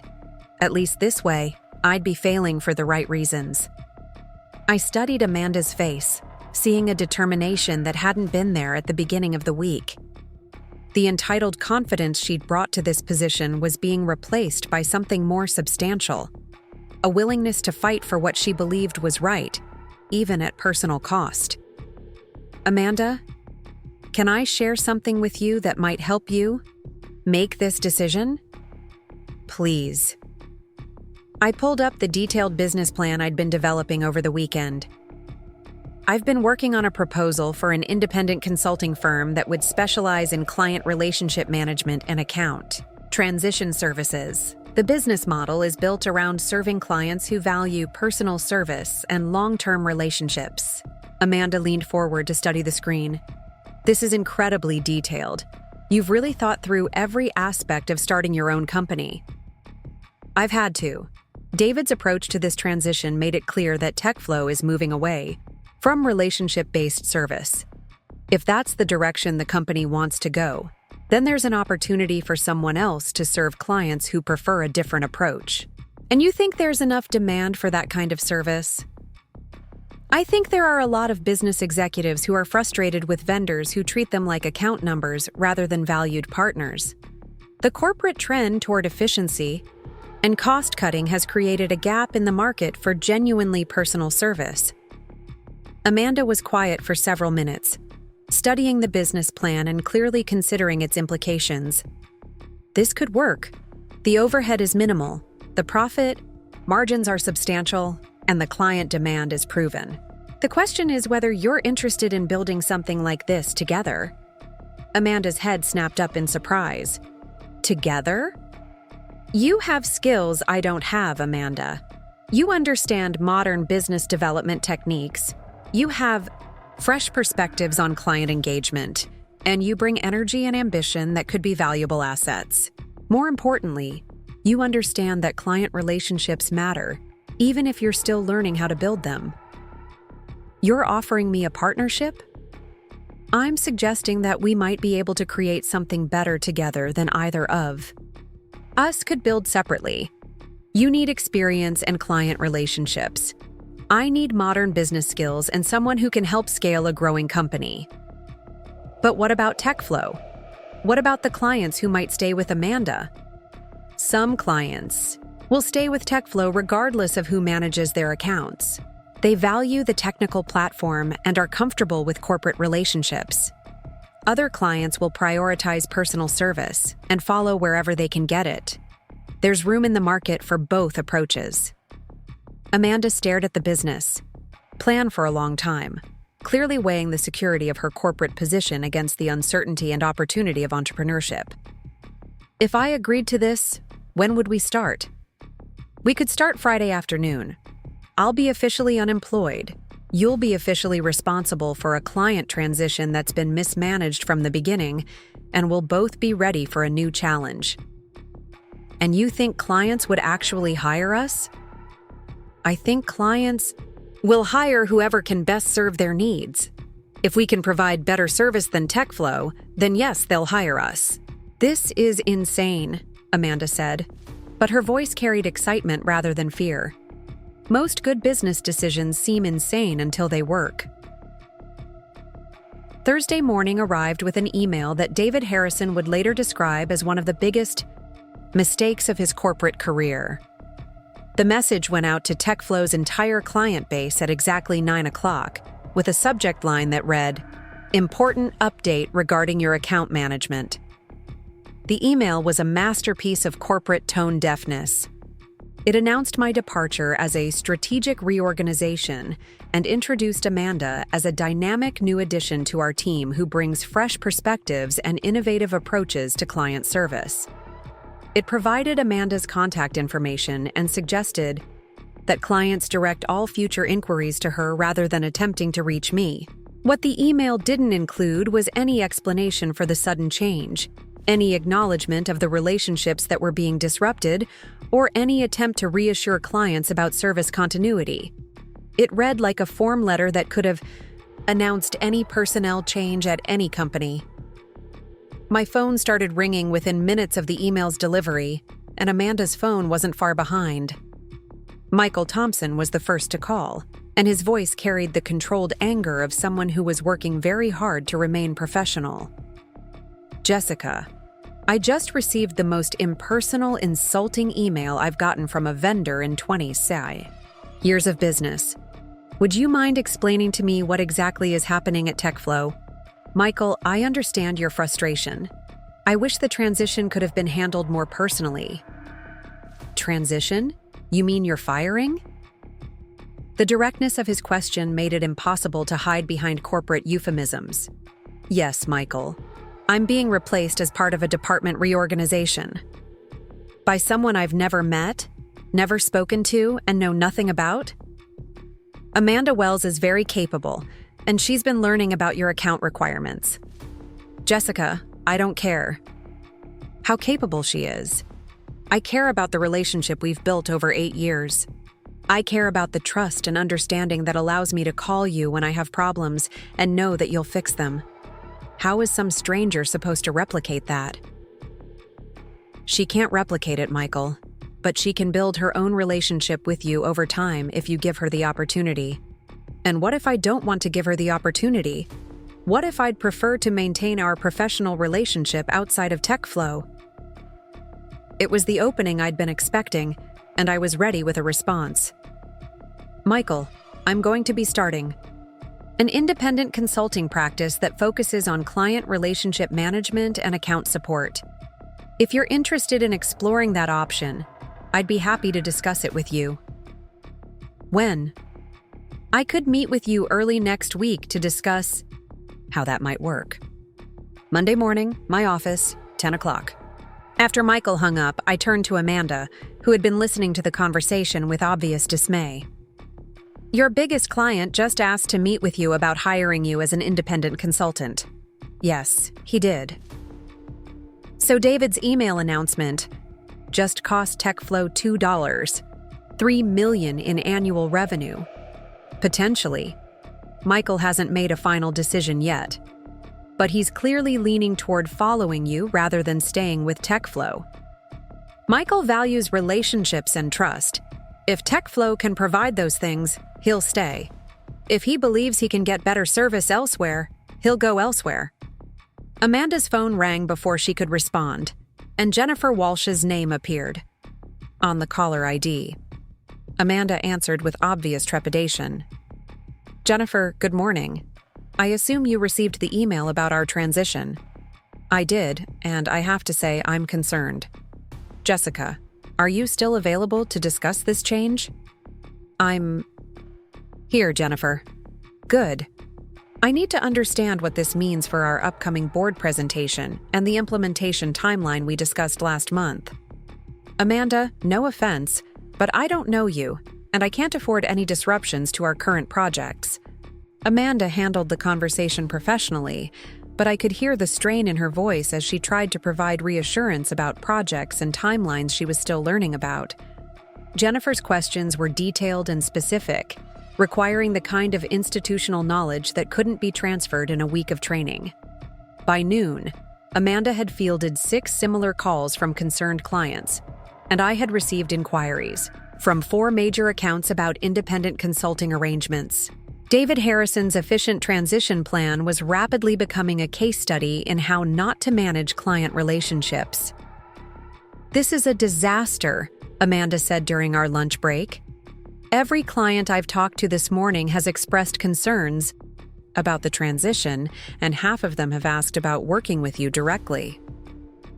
"What are you going to tell David?" "I don't know. If I tell him the truth about client reactions, he'll probably blame me for not being persuasive enough. If I don't tell him, he'll find out anyway when the contract cancellations start coming in. Or you could choose a third option, which is, you could decide that David's approach to client relations is fundamentally flawed and that you don't want to build your career around implementing strategies you don't believe in." Amanda was quiet for a long moment, staring out the window at the Austin skyline. When she finally spoke, her voice was calm and determined. "I've been thinking about your partnership offer all morning, about the business plan, about the client demand, about the opportunity to build something meaningful rather than just managing someone else's mistakes. And I think you're right. There's room in the market for a company that prioritizes relationships over efficiency metrics.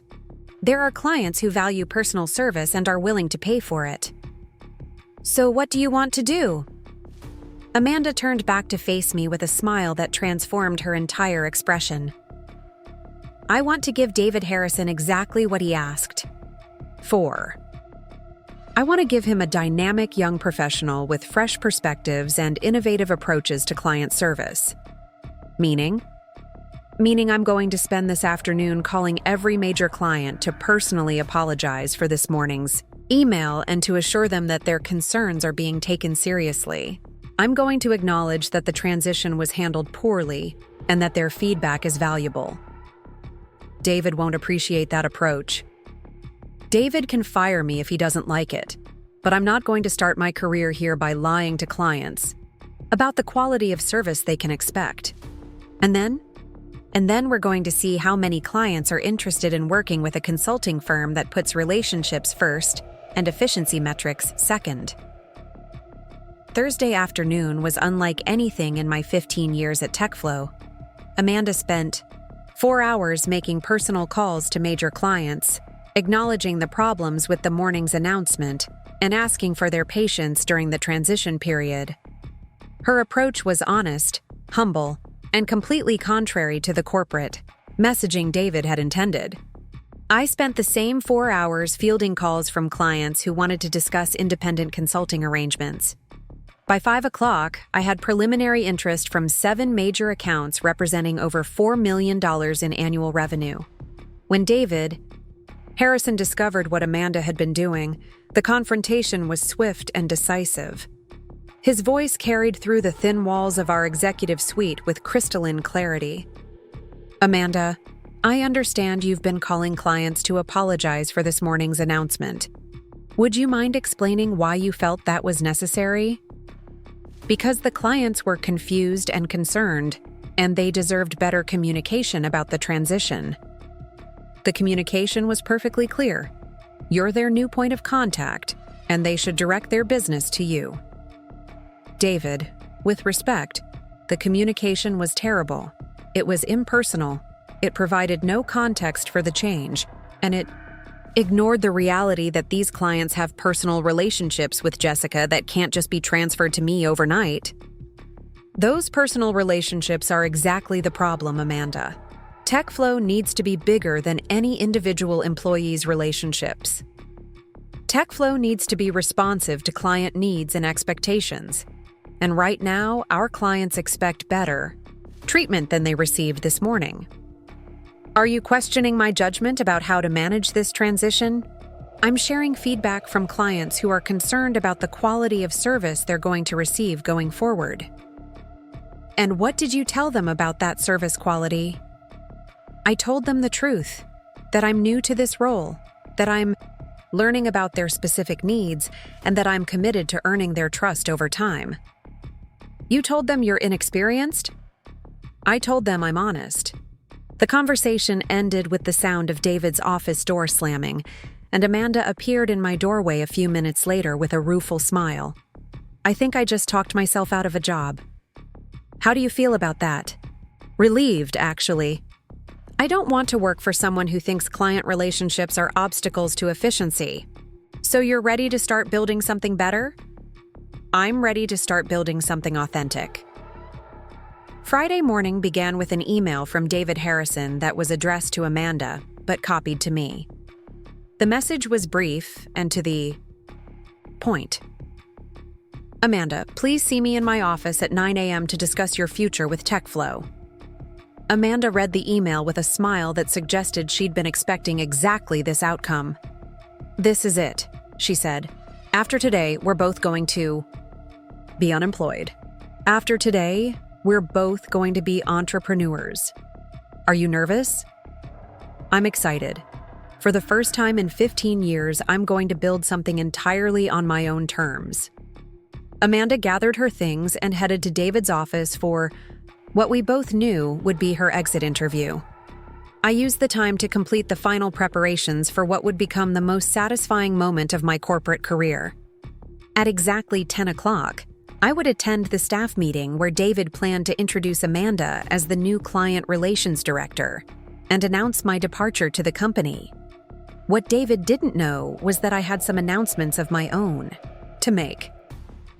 The conference room filled with familiar faces, colleagues I'd worked with for years, junior employees I'd mentored, department heads who had collaborated with me on countless projects.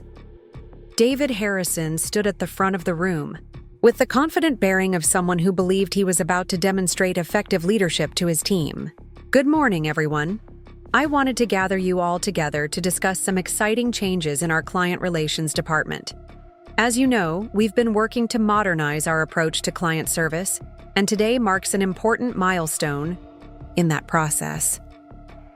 I watched the faces around the room, seeing confusion and concern as people realized that Amanda Wells was nowhere to be seen, and that I was sitting in the back of the room with the resigned expression of someone who was about to deliver unexpected news. Jessica Chen has been with TechFlow for 15 years, and her contributions to our client relationships have been substantial. However, as we move forward, we need fresh perspectives and innovative approaches that align with our strategic vision for growth and efficiency. David's carefully crafted corporate speak was met with uncomfortable silence from the assembled staff. These people had worked with me for years, had seen the client relationships I'd built, had witnessed the results I'd delivered. David's characterization of my departure as a strategic improvement wasn't fooling anyone. Amanda Wells was going to be taking over Jessica's responsibilities, bringing dynamic new energy to our client relations efforts. Unfortunately, Amanda has decided that TechFlow isn't the right fit for her career goals, so she'll be pursuing other opportunities.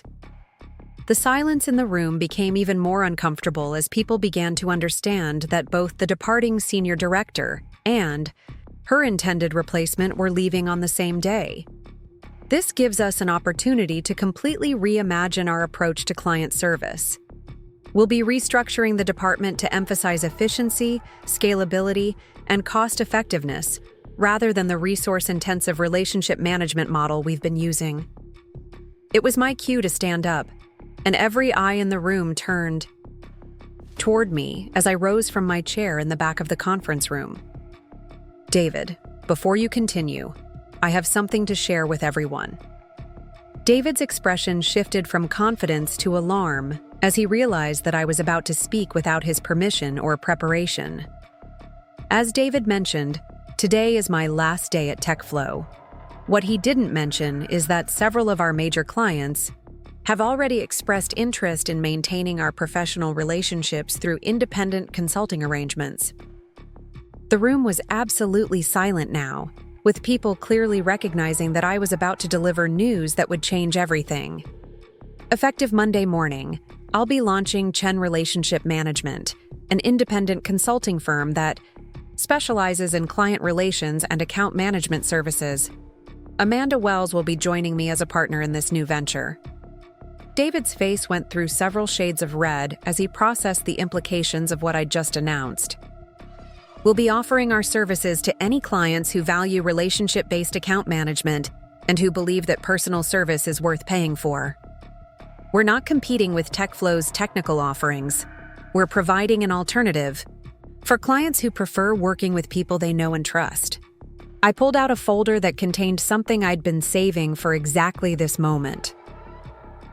I also wanted to share some information that might be relevant to your future employment decisions.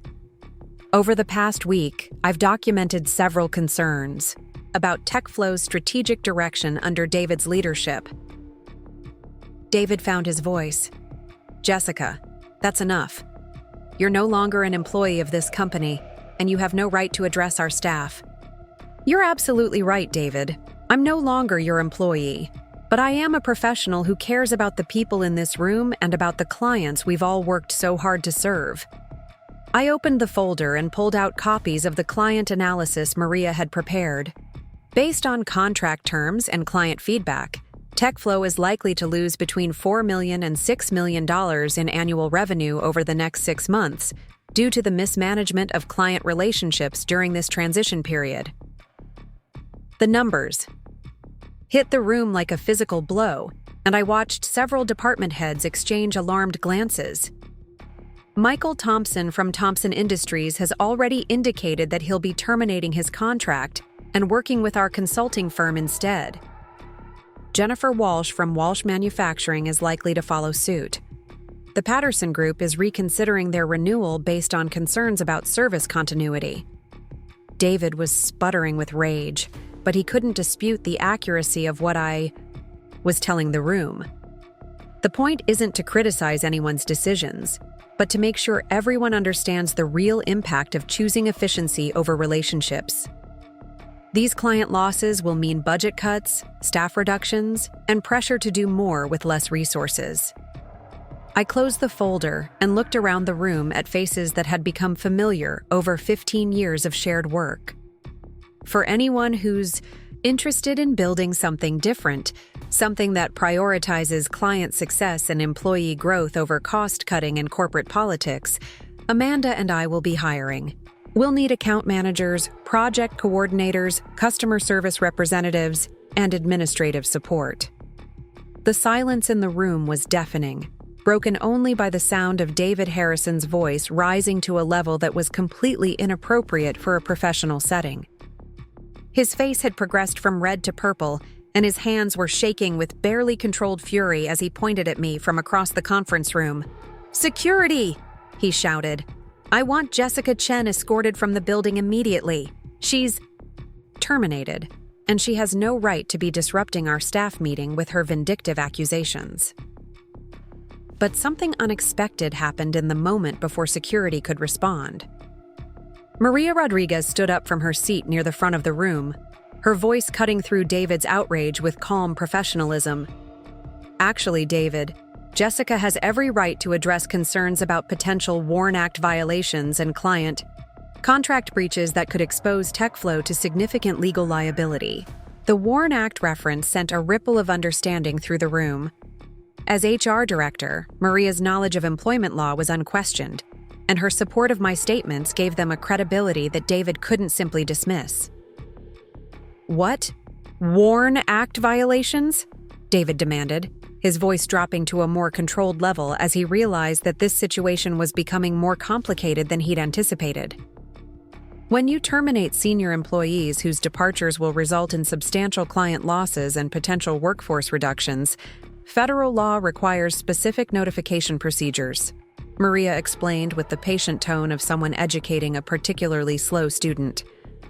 Jessica's documentation of projected revenue losses suggests that TechFlow may need to implement layoffs within the next 6 months, which triggers disclosure requirements that haven't been met.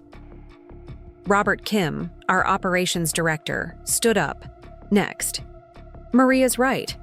And from an operational standpoint, the client transition failures Jessica described are going to create service delivery problems that our current staff levels can't handle. We're already stretched thin, and losing major accounts while trying to rebuild relationships is going to be impossible." The domino effect that followed was something David Harrison would remember for the rest of his corporate career. One by one, senior staff members began standing up and voicing concerns that had apparently been building for months, but had never been expressed in David's presence. "The cost-cutting measures you've implemented have already reduced our service quality," said Linda Chen from accounting. "If we lose major clients on top of that, we'll be facing a financial crisis that could threaten the entire company. I've been fielding calls from competitors trying to recruit our best people," added Tom Walker from Business Development. "Word is already spreading in the industry that TechFlow is in trouble. Jessica's departure is going to accelerate that perception." Sarah Martinez from Legal stood up with a folder in her hands that I suspected contained information that would be very unwelcome to David. "I've been reviewing the client contracts that Jessica mentioned, and her analysis is accurate. We have significant exposure to contract terminations, and the revenue projections she cited are conservative, not exaggerated."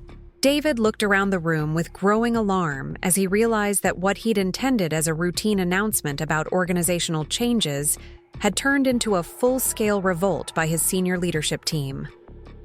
"This is completely inappropriate," he said, his voice rising again.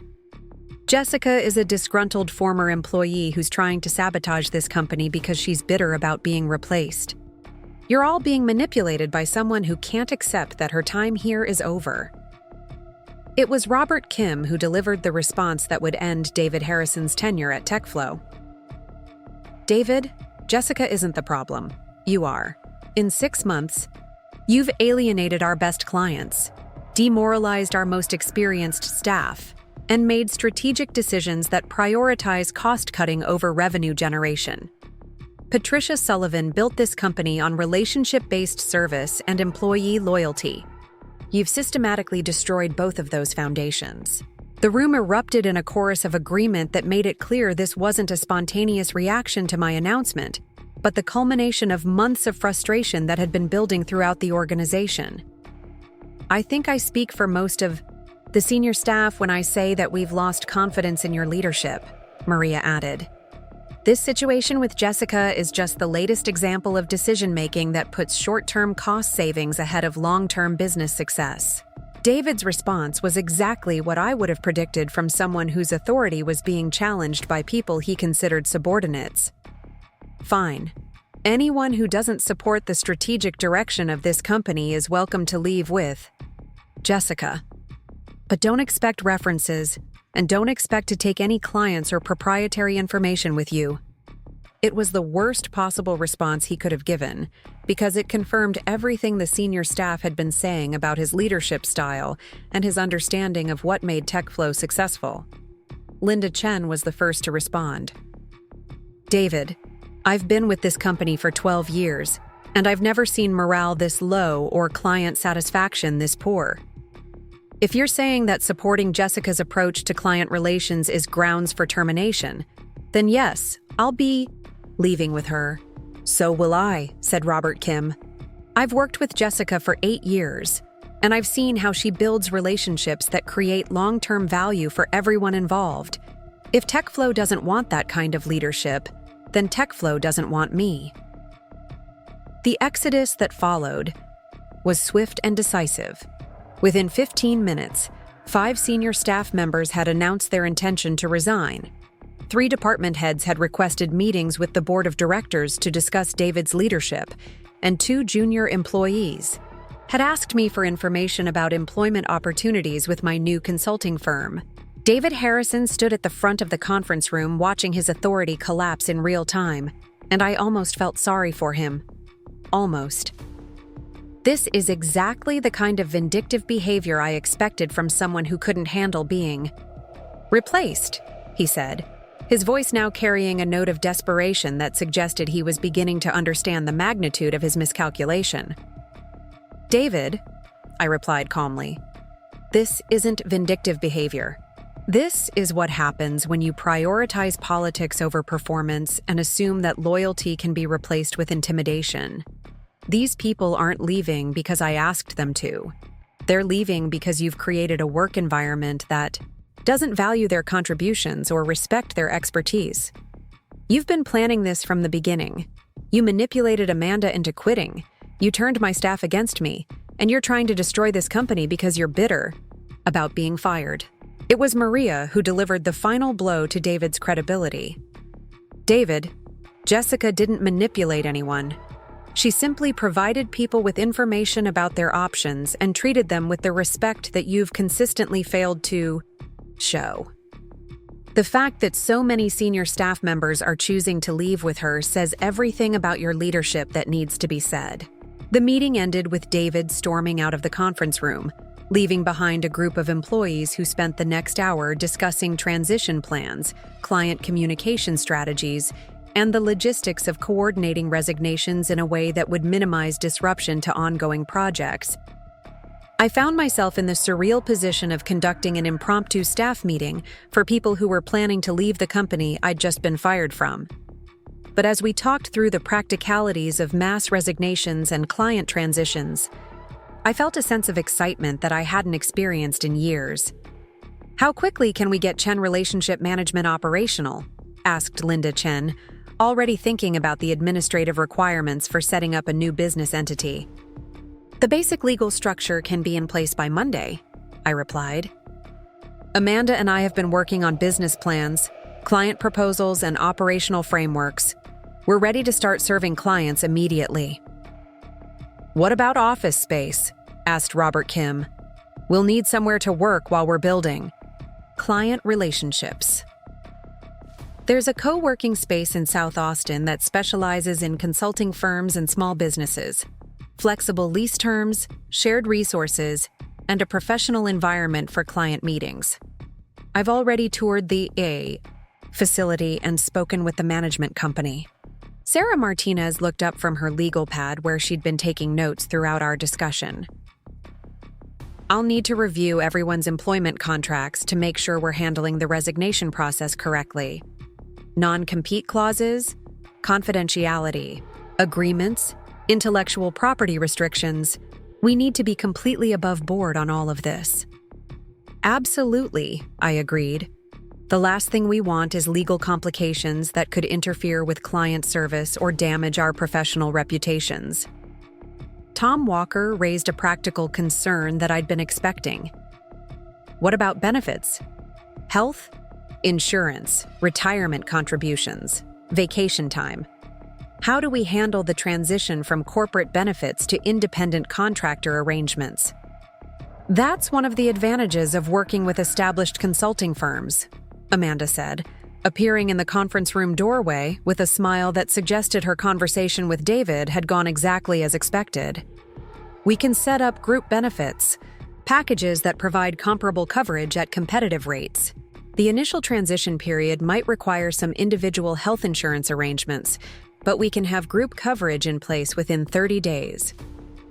The fact that Amanda was already thinking about employee benefits and organizational structure confirmed that she was approaching this transition as a business leader rather than just someone fleeing a bad employment situation. How did your exit interview go? asked Maria with obvious curiosity. About as well as you'd expect, Amanda replied. David accused me of being unprofessional, inexperienced, and manipulated by Jessica into making a decision I'd regret. I thanked him for his feedback and assured him that I was confident in my choice to prioritize client relationships over corporate politics. Did he try to convince you to stay?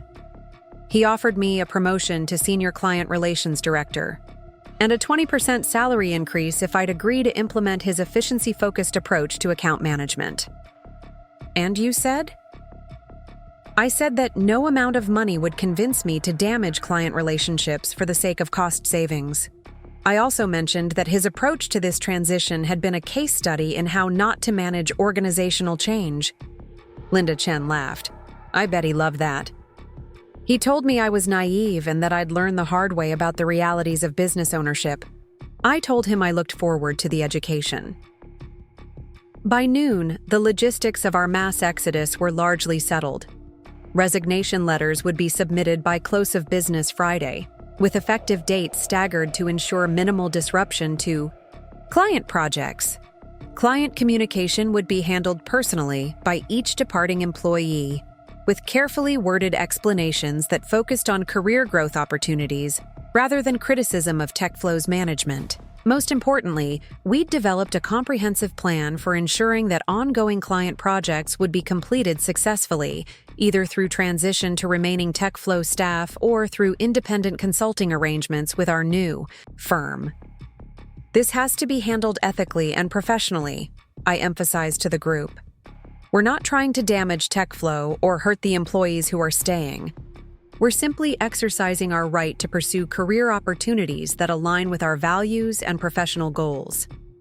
The afternoon brought a series of client conversations that confirmed everything I'd predicted about the market demand for relationship-based service. Michael Thompson's call came first, and his enthusiasm about working with our new consulting firm was both gratifying and validating. Jessica, I've been thinking about our conversation on Monday, and I want to move forward with the consulting agreement as quickly as possible. Thompson Industries values the relationship we've built, and we're willing to pay premium rates to maintain that level of service and attention.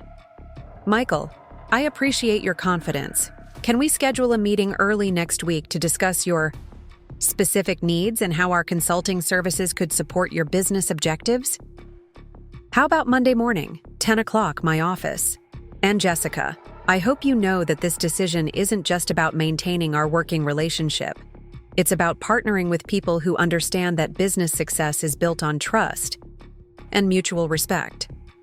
Jennifer Walsh's call followed a similar pattern, with her expressing relief that she wouldn't have to rebuild her vendor relationship from scratch while dealing with her ongoing board pressures. Jessica, when I heard about the transition at TechFlow, my first concern was whether I'd be able to maintain the level of support that's helped me succeed in this role. Knowing that you'll be available as an independent consultant eliminates that worry completely. Jennifer, Amanda Wells will be working with me as a partner in the new firm. You'll actually be getting expanded service with both of our perspectives and expertise supporting your projects. That sounds even better than what I was hoping for. Can we set up a meeting to discuss transitioning our current projects to your consulting arrangement? By 4 o'clock, we had preliminary agreements from 8 major clients representing over $2 million in annual consulting revenue potential. The demand for our services was exceeding even my most optimistic projections. Patricia Sullivan's call came as a complete surprise. I hadn't heard from TechFlow's former CEO since her retirement 18 months earlier, but her voice on the phone carried the warmth and wisdom that had made her such an effective leader. Jessica, I heard through the industry grapevine that some interesting changes are happening at TechFlow. I wanted to call and offer my support for whatever new venture you're planning. Patricia, it's wonderful to hear from you. Yes, there have been some significant changes, and several of us are starting an independent consulting firm focused on client relationship management. I'm not surprised. When I heard that David was implementing efficiency measures that prioritized cost-cutting over client service, I knew it was only a matter of time before the relationship-focused employees would find other opportunities. You've been following the situation at TechFlow? I still have friends there, and I care about the company I spent 23 years building. What David doesn't understand is that TechFlow's competitive advantage was never our technology or our pricing. It was our people and the relationships they built with clients.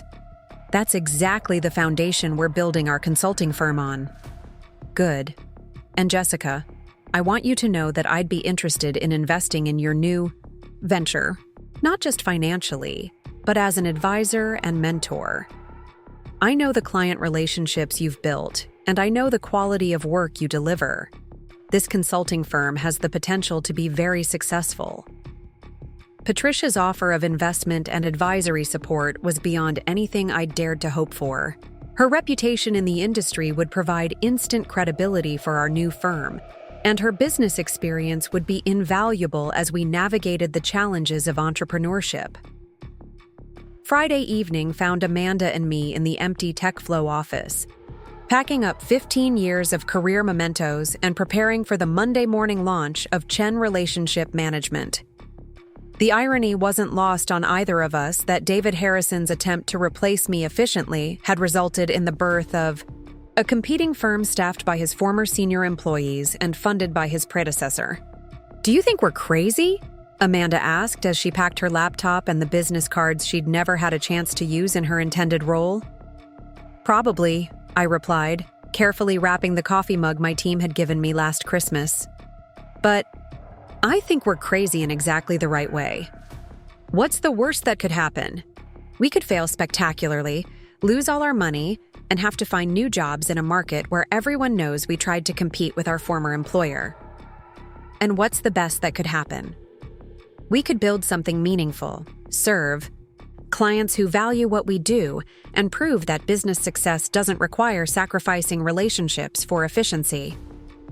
Those seem like pretty good odds." As we loaded our boxes into our cars, I looked back at the TechFlow building where I'd spent 15 years learning how to build relationships, manage crises, and deliver results for clients who trusted me with their business success. The building looked the same as it had that first day when Patricia Sullivan had hired me as an eager college graduate with more enthusiasm than experience. But everything else had changed. The woman walking away from TechFlow tonight was nothing like the naive young professional who had walked in 15 years earlier. She had skills, confidence, relationships, and most importantly, the courage to bet on herself rather than accepting someone else's definition of her value. Monday morning arrived with the kind of clear Texas sunshine that made Austin feel like a city where anything was possible. Our new office space in South Austin was a converted warehouse that had been transformed into a modern co-working facility. With exposed brick walls, polished concrete floors, and floor-to-ceiling windows that flooded the space with natural light, Chen Relationship Management officially opened for business at 8 o'clock, with a staff of 7 former TechFlow employees, a client roster worth over $3 million in annual revenue potential, and a business model that prioritized relationships over efficiency metrics. Our first client meeting was with Michael Thompson, who arrived at 9:30 with a contract in hand and an enthusiasm that validated every risk we'd taken to get to this moment. "Jessica, Amanda, I can't tell you how excited Thompson Industries is to be working with your new firm. This consulting arrangement gives us everything we valued about our TechFlow relationship, plus the benefit of working with a company that's small enough to be truly responsive to our needs. Michael, we're grateful for your confidence and your willingness to take a chance on a startup consulting firm," I replied. "Our entire business model is built around delivering the kind of personalized service that larger companies struggle to provide. That's exactly what we're looking for. And speaking of taking chances on startups, I have a proposal that might interest you." Michael opened his briefcase and pulled out a document that made my heart skip a beat.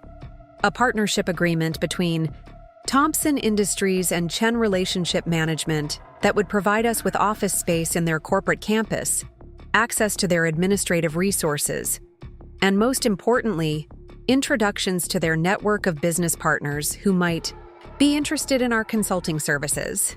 Michael, this is incredibly generous, but I have to ask, what's in it for Thompson Industries?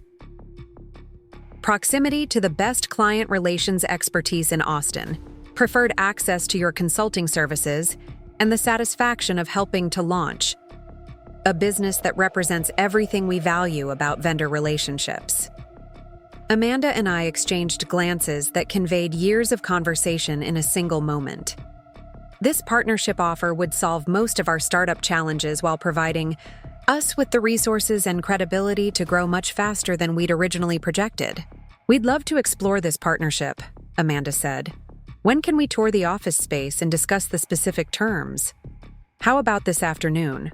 I'll have our facilities manager show you the available space, and our legal team can review the partnership terms with your attorney. 6 months later, Chen Relationship Management had grown from 7 employees to 15, with a client roster that included 12 major corporations and annual revenue that exceeded our most optimistic first-year projections. We'd moved into permanent office space in Thompson Industries' corporate campus, established group benefits packages that rivaled any corporate employer, and developed a reputation for client service that was attracting inquiries from companies across Texas. David Harrison's efficient transition plan had cost TechFlow over $8 million in annual revenue, forced the company into layoffs that triggered the WARN Act notifications Maria had predicted, and ultimately led to his termination. When the board of directors realized the scope of the damage he'd caused to client relationships and employee morale, TechFlow still existed, but as a smaller, more focused company that had learned some expensive lessons about the value of employee loyalty and client relationships. Some of their remaining clients had chosen to stay with the familiar technical platform, while others had followed their account managers to various consulting firms and competing vendors. The industry had taken notice of our success, and Amanda had been featured in Austin Business Journal's 40 Under 40 list for her role in co-founding a consulting firm that was changing how technology companies approached client service. Her business school theories about scalability and efficiency had evolved into a more nuanced understanding of how to grow a service business without sacrificing the personal relationships that drove client loyalty.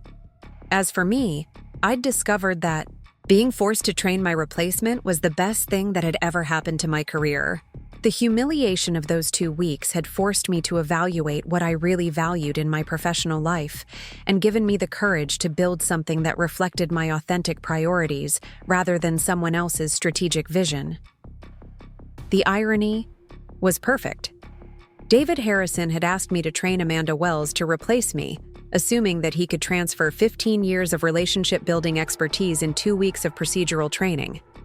Instead, I'd trained Amanda to become my business partner in an enterprise that competed directly with TechFlow's relationship management approach. On our 6-month anniversary, Amanda and I sat in our new conference room overlooking the Austin skyline, reviewing financial reports that showed consistent growth and client satisfaction scores that validated our commitment to relationship-based service. Do you ever wonder what would have happened if David had handled the transition differently? Amanda asked.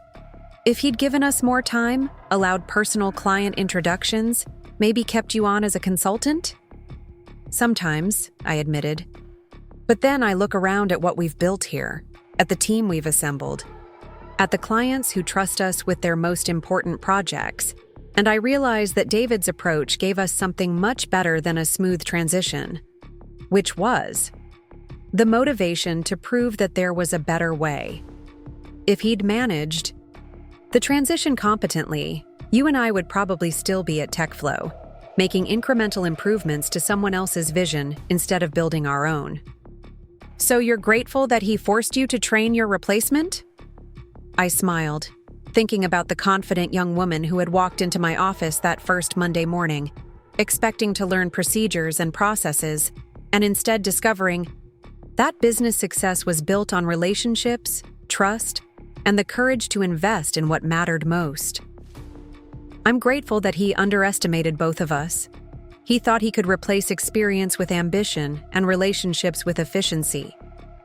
Instead, he gave us the push we needed to discover what we were really capable of achieving. And what are we really capable of achieving? I looked around our conference room, filled with the artifacts of a business we'd built from nothing in 6 months. Client appreciation letters covered one wall, employee recognition awards filled a display case, and financial projections for our second year showed growth that would make us one of Austin's fastest-growing consulting firms. "Anything we want," I replied.